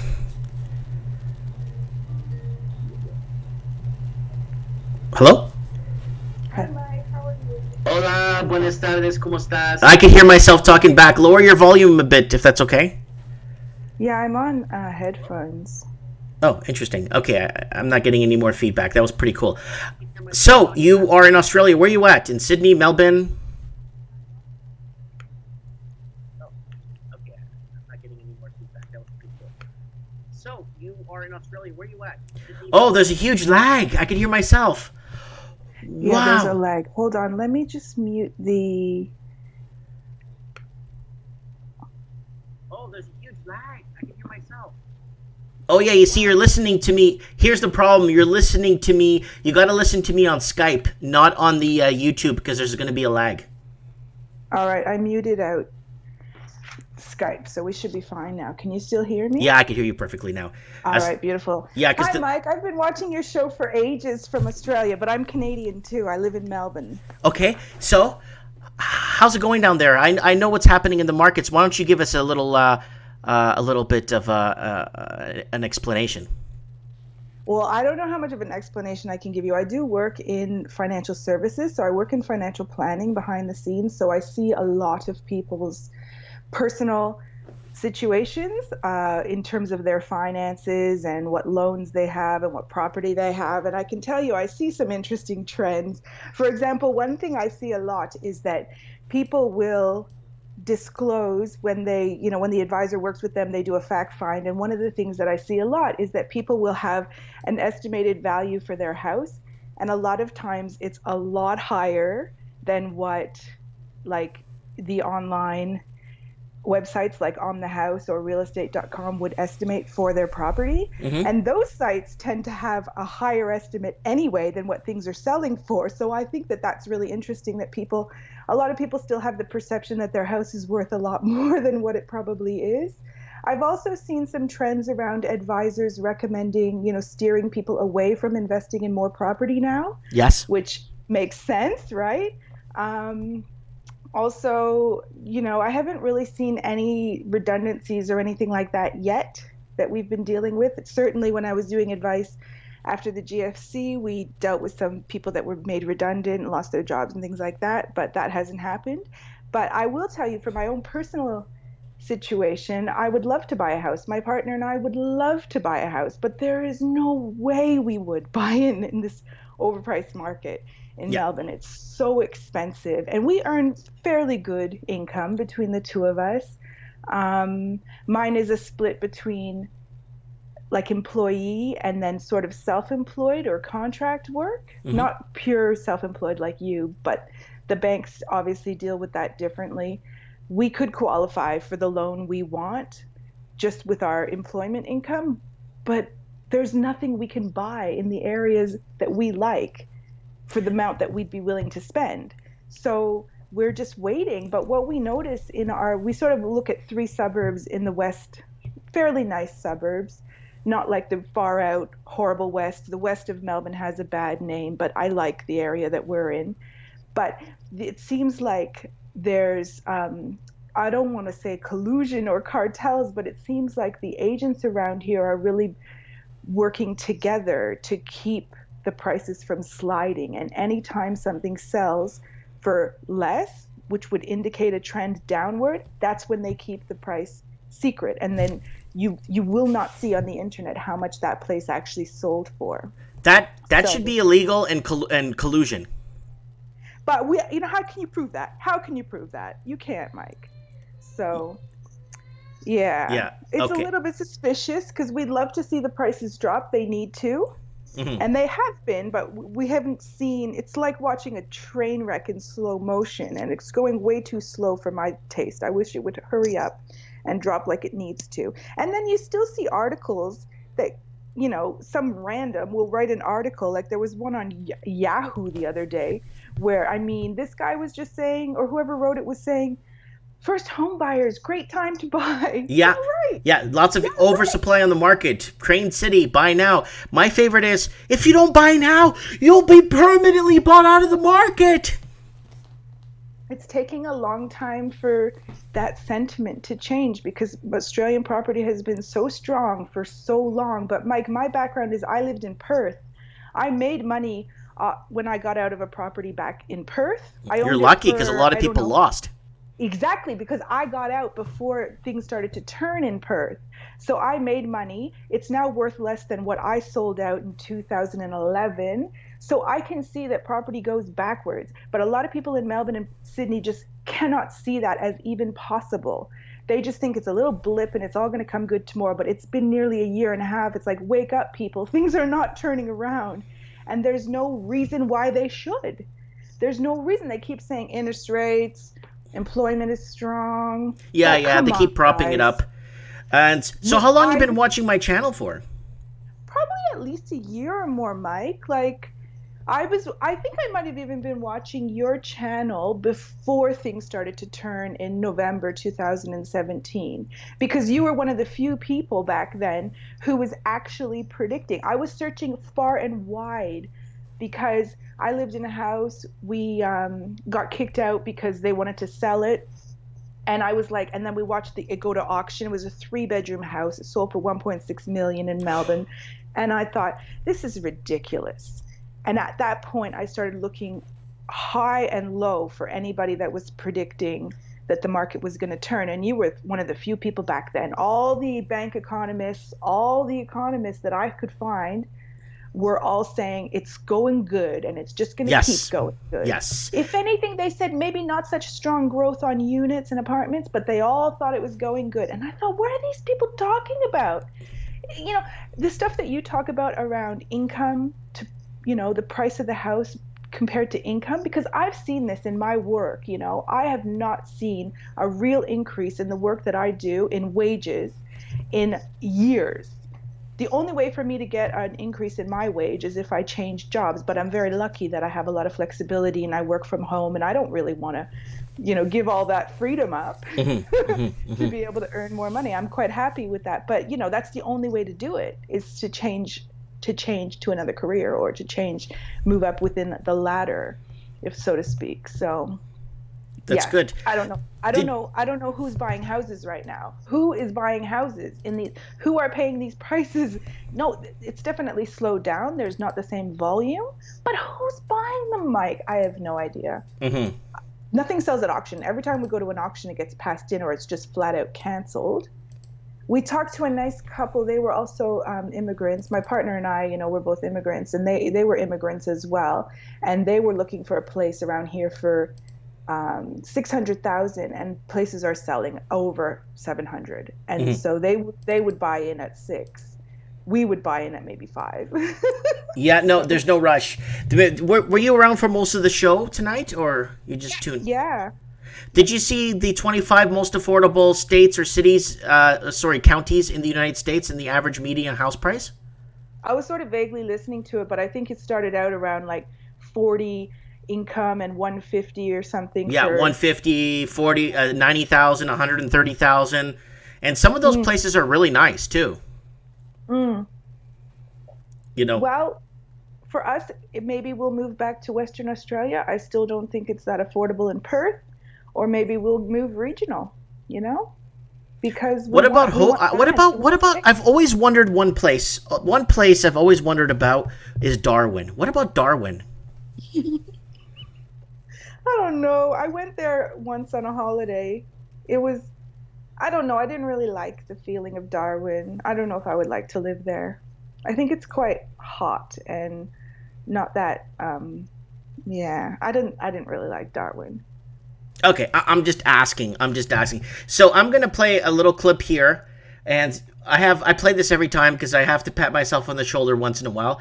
So I have video reel here of me, Sydney. This is me, Sydney, Vancouver housing crash, 47% by 2016. This is a video of me discussing that in 2015. And then there's another one here, Canada, UK, Australia, New Zealand debt prison. This is from November 11, 2015. This is me here again. Oversupply coming in 2016, supply versus demand. So I was a couple of years off on all this, you know? Yeah. Because well, good on you for sticking with it. because you were so adamant that what you were saying was true. But I knew it was true. So there's a lot of channels now post-dicting everything. Like they're doing post-diction where, oh, we told you this was going to happen. And it's like, no, a true housing expert would have warned people when I was. Not now. But who cares now? Nobody cares. It's giving... I don't know if you remember the first guy that I had on the phone from Coquitlam, British Columbia. He listened to my advice. Now he's happy. Yeah. You know? I'm so thankful that, you've helped people like that, because I see people, I don't necessarily meet them personally, but I'm looking at their finances behind the scenes, and I'm scared for these people. Like, I'm looking at a young guy who is in his early 30s, who works in a very vulnerable industry, who, is looking to buy a house right now. And I'm not the advisor giving him advice. If I was, I would say, hey, dude, hold off. Don't buy now, And it's got a huge deposit, but, do you want to lose that? How hard was it for you to save that money? I don't know, Mm-hmm. But a lot of people need to understand, yeah. I mean, if for me, like where I live here in my house, I don't care because I'm raising my family. So the value of the house means is squat to me because I'm not using the house to leverage to borrow money or anything, So I can't because I'm self-employed. So I don't even care. It's actually better. I won't get in trouble. I am a little bit concerned about losing value because at some point, again, I write financial plans for people, and at some point people are selling their homes and using that equity to go into aged care. And, they're charging bonds of like $550,000 to go into aged care for one single person. So if I buy a house for $500,000, it goes down to $300,000. That makes my future more vulnerable as well. Can I ask how many people are coming in that are going into retirement that still have a mortgage? I don't know how many. I do see that, and I also see people that are like 10, 15 years out from retirement, and it doesn't seem that there's a plan to exit that mortgage.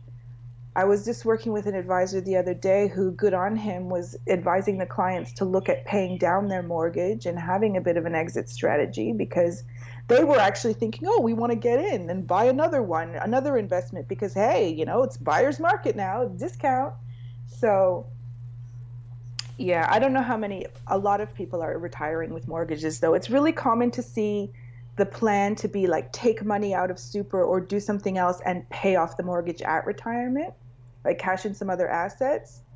Do you see a lot of people going into these damn reverse mortgages or second mortgages or home equity when they get older to use for retirement, and they get caught in that trap? I don't see it a lot firsthand. I do feel terrible because I was a mortgage broker for 5 minutes years ago, and I did write one of those, and I feel terrible for the people that I wrote it for, because that plan was based on that the value of their home would go up. It was very conservative. We based it on maybe it goes up 3% per year, but that was a reverse mortgage that I wrote in Perth, and we now know that that house has gone backwards since they wrote their reverse mortgage. So I don't know how they sleep at night. I don't know how stressed they feel about that. I feel terrible that I did that. Like, I now look back and think that was a terrible piece of advice to give them, but at the time it seemed to make sense, right?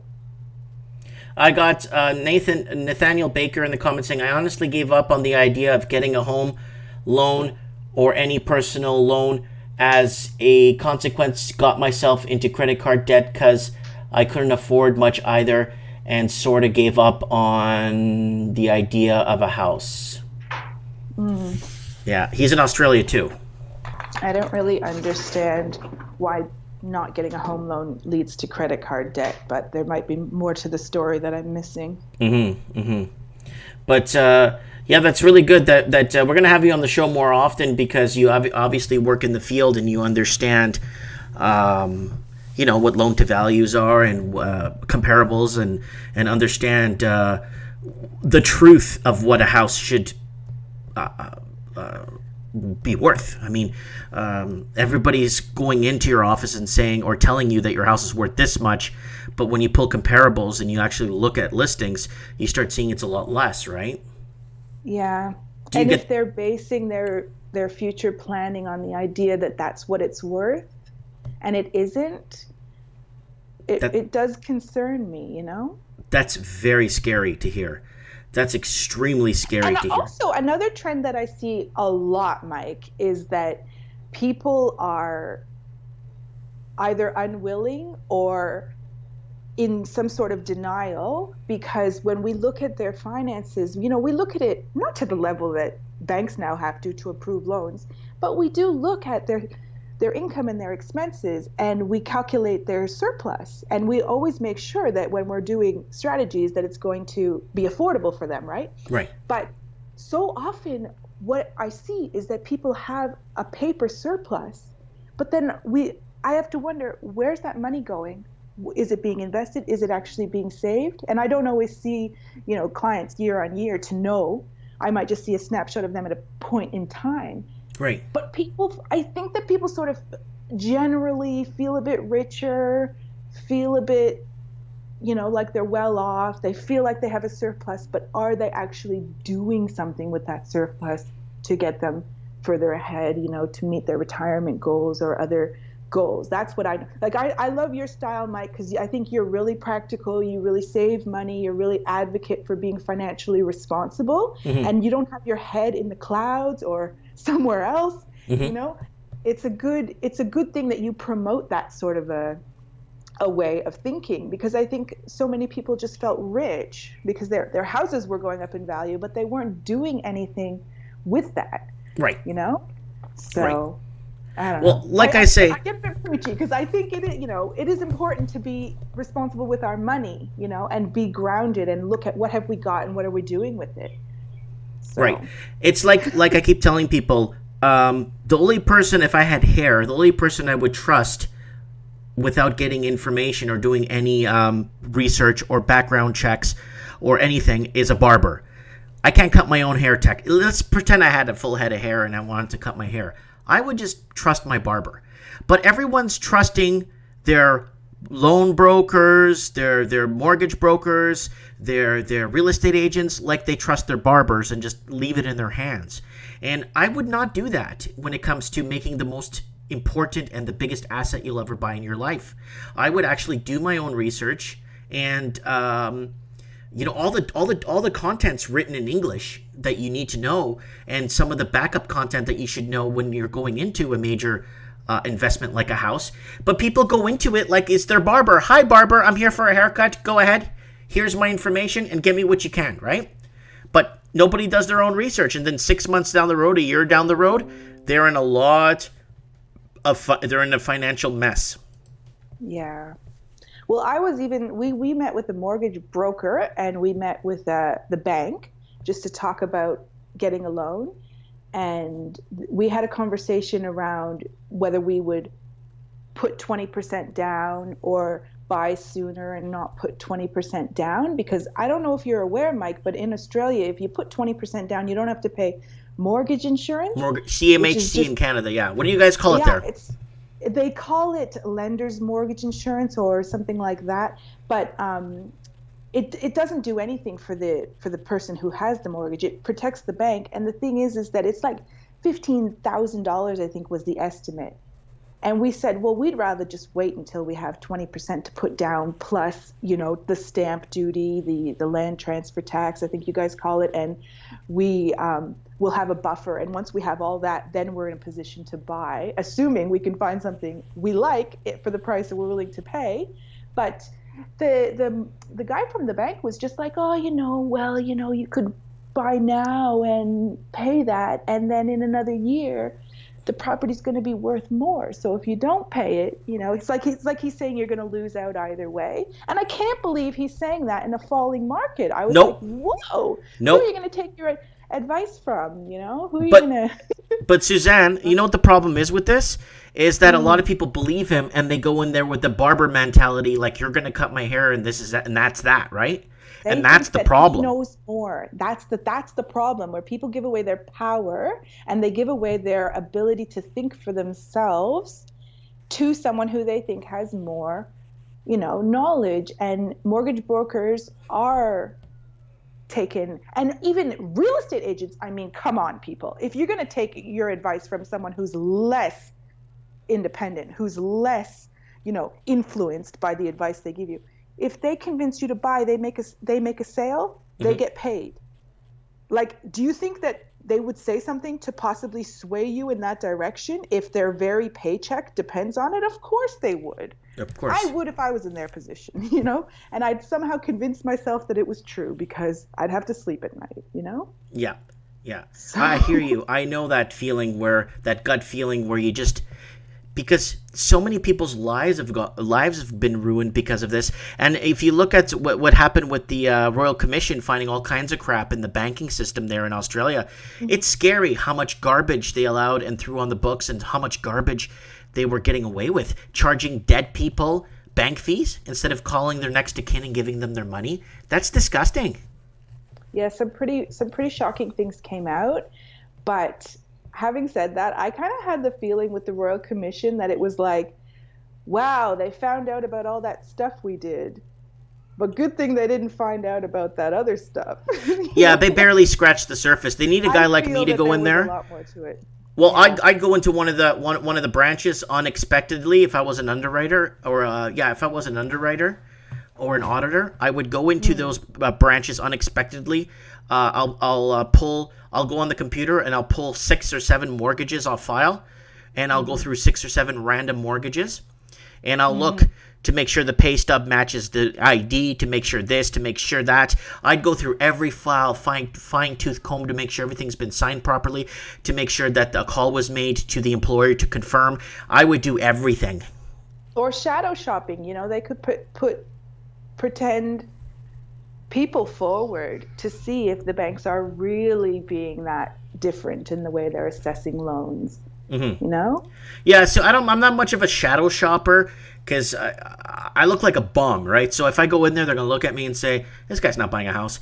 If I go in there with a nice shirt and tie and pretend I own the place, and okay, give me these files, these 7 random mortgages, let's look through them, let's see what's on, let's see if they're up to par, let's see what you guys have been putting on the books, right? Yeah. Well, the banks just came out in the Senate the other day saying that they're approving the same number of loans. Interest only. But their approval rating, percentage-wise, is very unchanged. But what they don't tell you is that far fewer applications are coming, and that's because they're being vetted before they get submitted. Exactly. Stress test and all that crap. Yeah. Scary stuff. Yep. Well, and I don't know. I mean, we haven't even touched on interest rates, but maybe that's another conversation for another day. Yeah, I want you on the show again next week sometime if you can. I know, what is it, noon there? 1 o'clock? 2 o'clock?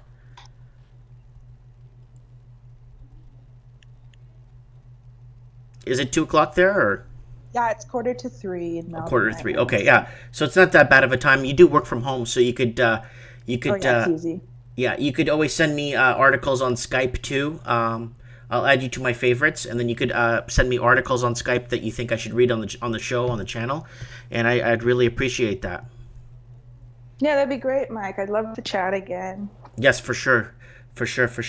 Anyway, Susanna, thank you so much for taking your time and being with us. That's all right. All the best. Take care. Okay. Adios. Goodbye. So, guys, that was Susanna from Melbourne, Australia. Works in the finance department and in the financial field. Let's put it that way, a little bit more broader. Okay, let's get Steve the plumber on, and I'm gonna wrap things up. Stevie, turn on your Skype, buddy. It looks like it's off. Let's get Steve the plumber on, and get things rocking and rolling here.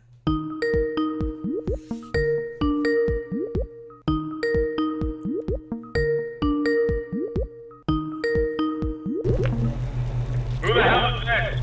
Yo, Steve, how are you, my brother? I'm good. How are you, Mike? I'm doing fantastic. I got quite a few callers in tonight, and I read quite a few articles. So what do you got for us this week, buddy? I was just out with the banker buddies, man. Good food, good wine. Fed it to them. They sang like parrots. Mm-hmm. And boy, oh boy, it's It's going to be one wild ride. Okay, we'll put it into a Disneyland perspective. You bought your tickets, you waited in line, you're going into Disneyland. What's the perspective? Banks are in a very, very vulnerable position right now. They are trying to instill confidence within their book of business for the purposes of their stocks and shareholders. That's 150% true. I covered that. Did you watch that video from 4 days ago? What video was that, Mike? It's right here. Banks are insolidified.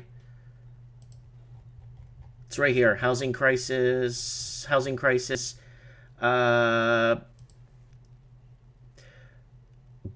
Banks are in solidification. Hold on. It doesn't show up on my housing crisis videos. I don't know why, but it's right here. It's an important one, and that's exactly what you're talking about. It's right. Wow, did they take it down? You kidding me? Billions laundered down under Australia. Russian collusion. Rest in peace auctions. Let the negative rates begin. Oh, yes. Banks at inflection point. Banks at inflection point I put up the other day. Yeah, so there was an economist that came on. DeSouza. Yeah. Yeah, that's the one I covered. That's the one I covered. The Souza guy. Yeah, that's the exact one I covered.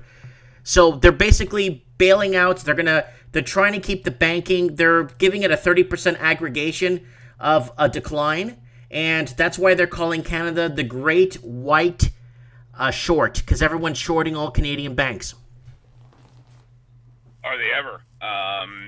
I think today, who was it that came on? National Bank CEO came on and defended his institution. And, if I was a betting man or had some inside information, there's going to be multiple attempts from other big banks to do the exact same thing by the end of the week, because people are just are selling everything with respect to Canadian banks. Really? Yeah.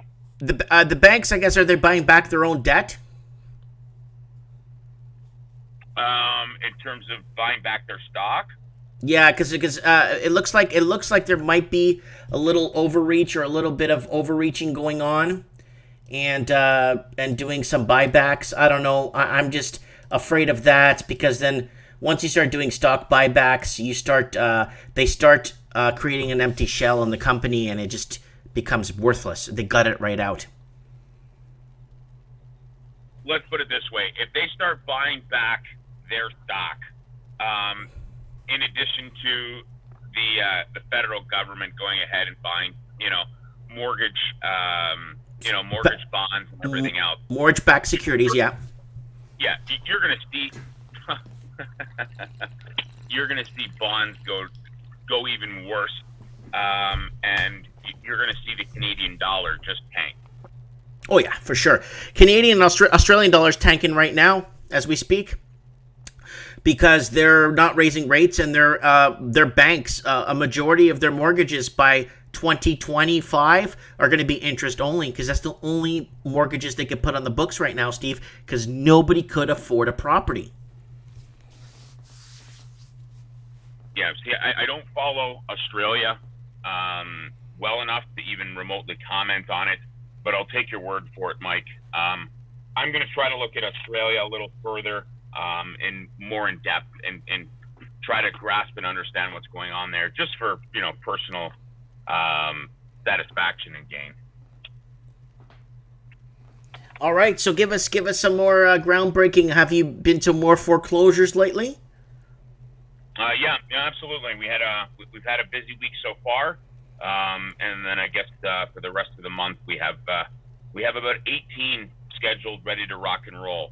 Between yesterday and the end of the month, there'll be 18 in total for the next little while, and that 18 may roll over till the 1st or the 2nd.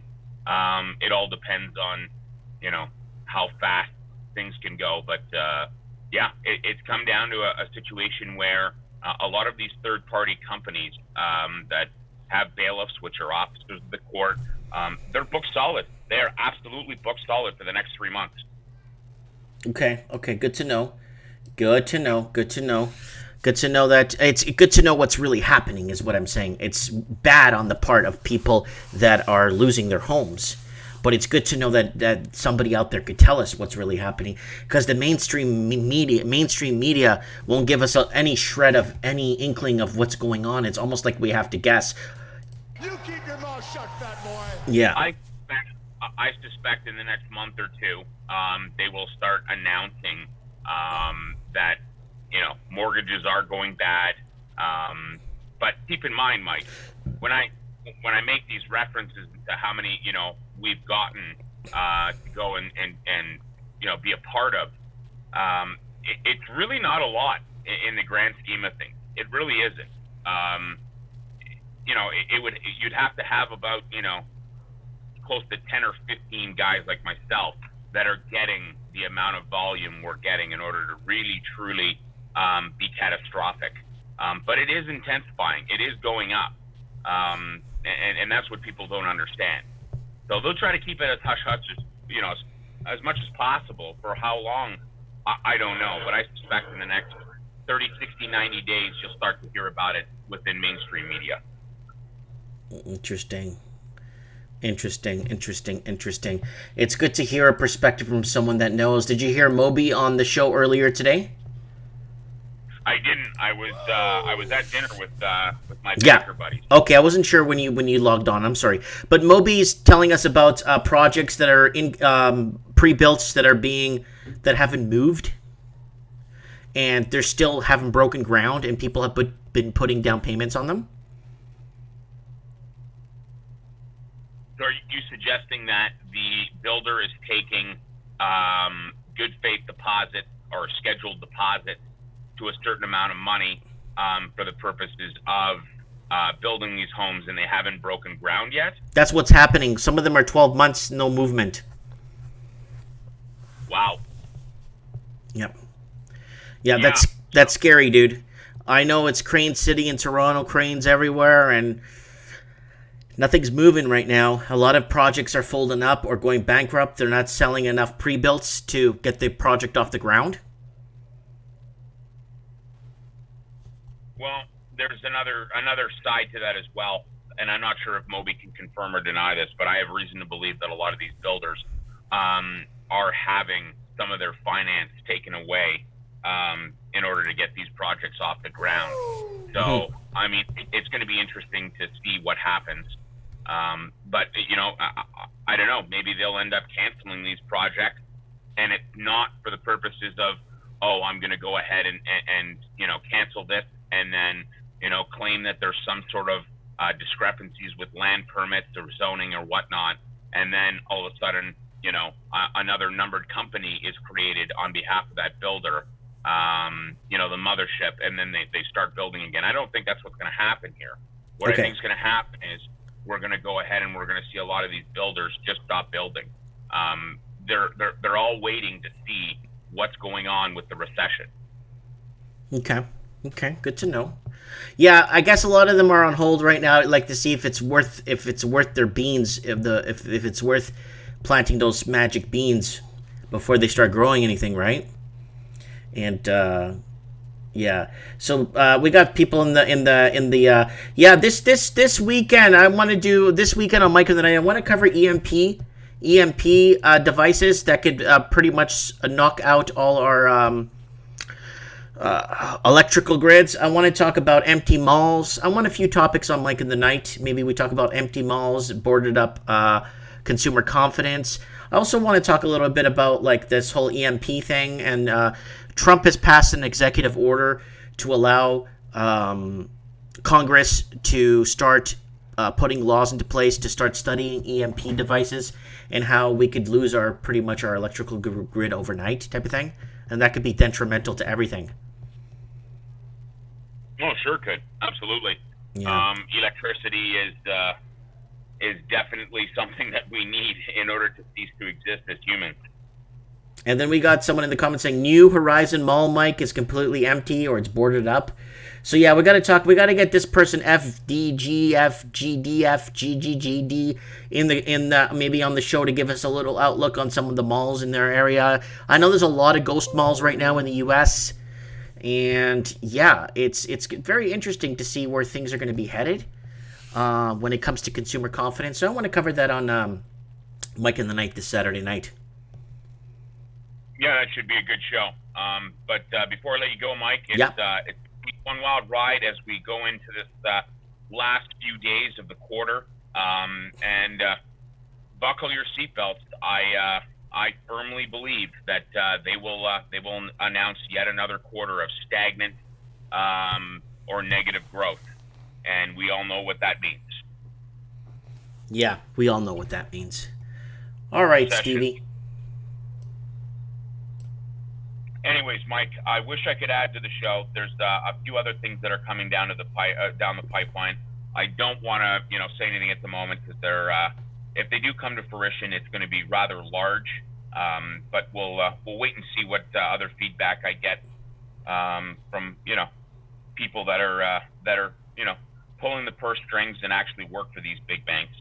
But it's definitely going to be one wild ride. But that said, good to be with you, Mike. We'll talk real soon. Take care. Yeah, I'll probably talk to you tomorrow. Very well then. Okay, bye. Cheers. Okay, that was Steve the Plumber giving us an insight on what's happening. I love that guy very much.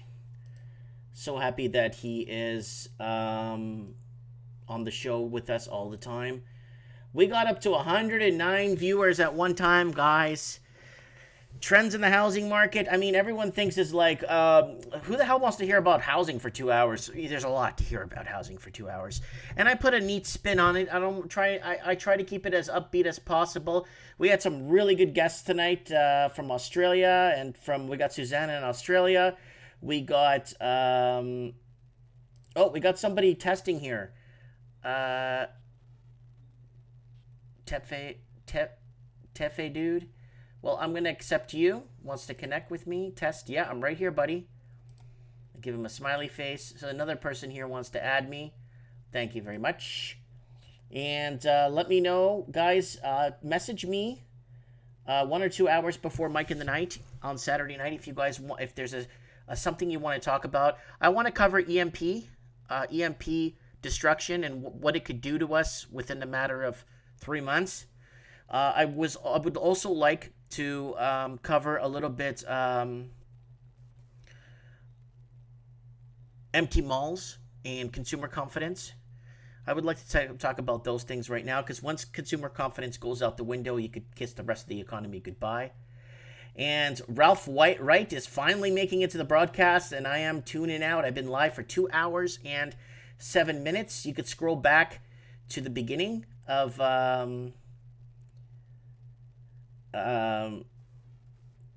if you can guys scroll back, the show I should be up in a couple of minutes because I am streaming on the main channel. Lots of great callers from all over. We had a tough time finding someone from the United States to come on the show to give us a little outlook, but I did cover the United States today, so in the show. And if you want to support the broadcast, I do have a tip jar somewhere. You could hit me up in the tip jar. You'll see it there under my information. And the best way you could support this program is by actually sharing one of my videos. Get me out there. Find a video you like. Look how many videos I have here. Hold on a sec. You keep your mouth shut, fat boy. That's for Kevin Thompson. Kevin Thompson, everyone's getting mad at you in the comment section. You keep your mouth shut, fat boy. And then we got, woo! All right, and then we got right here. So just find a video you like, guys, and yeah, share it for me. That's all I ask. And yeah, we got up to 109 or 110 viewers, and I'm grateful. I'm grateful, guys. Anyways, thank you for everybody. Belinda, Lord Humongous, Supreme Cannon, Real Kevin Thompson, Anthony, Steve the Plumber, Sly Ryan. Who else we got here? Brianna, Ralph Wright, Everett, I need Everett on the show for sure. I need all you guys on the show. If you comment in the comment section, you got to come on the show at least once. Paseo and Sly Ryan again. Briggs. Hope I didn't miss anybody. FG. Then we have the real Kevin Thompson. So there's a couple of Kevin Thompsons in the thing. Daniel O'Brien, Mr. Roboto C, and Mark Park. If I missed you guys, I'm sorry. Thanks for tuning in. And yeah, I'll see you through the week. Have a good one.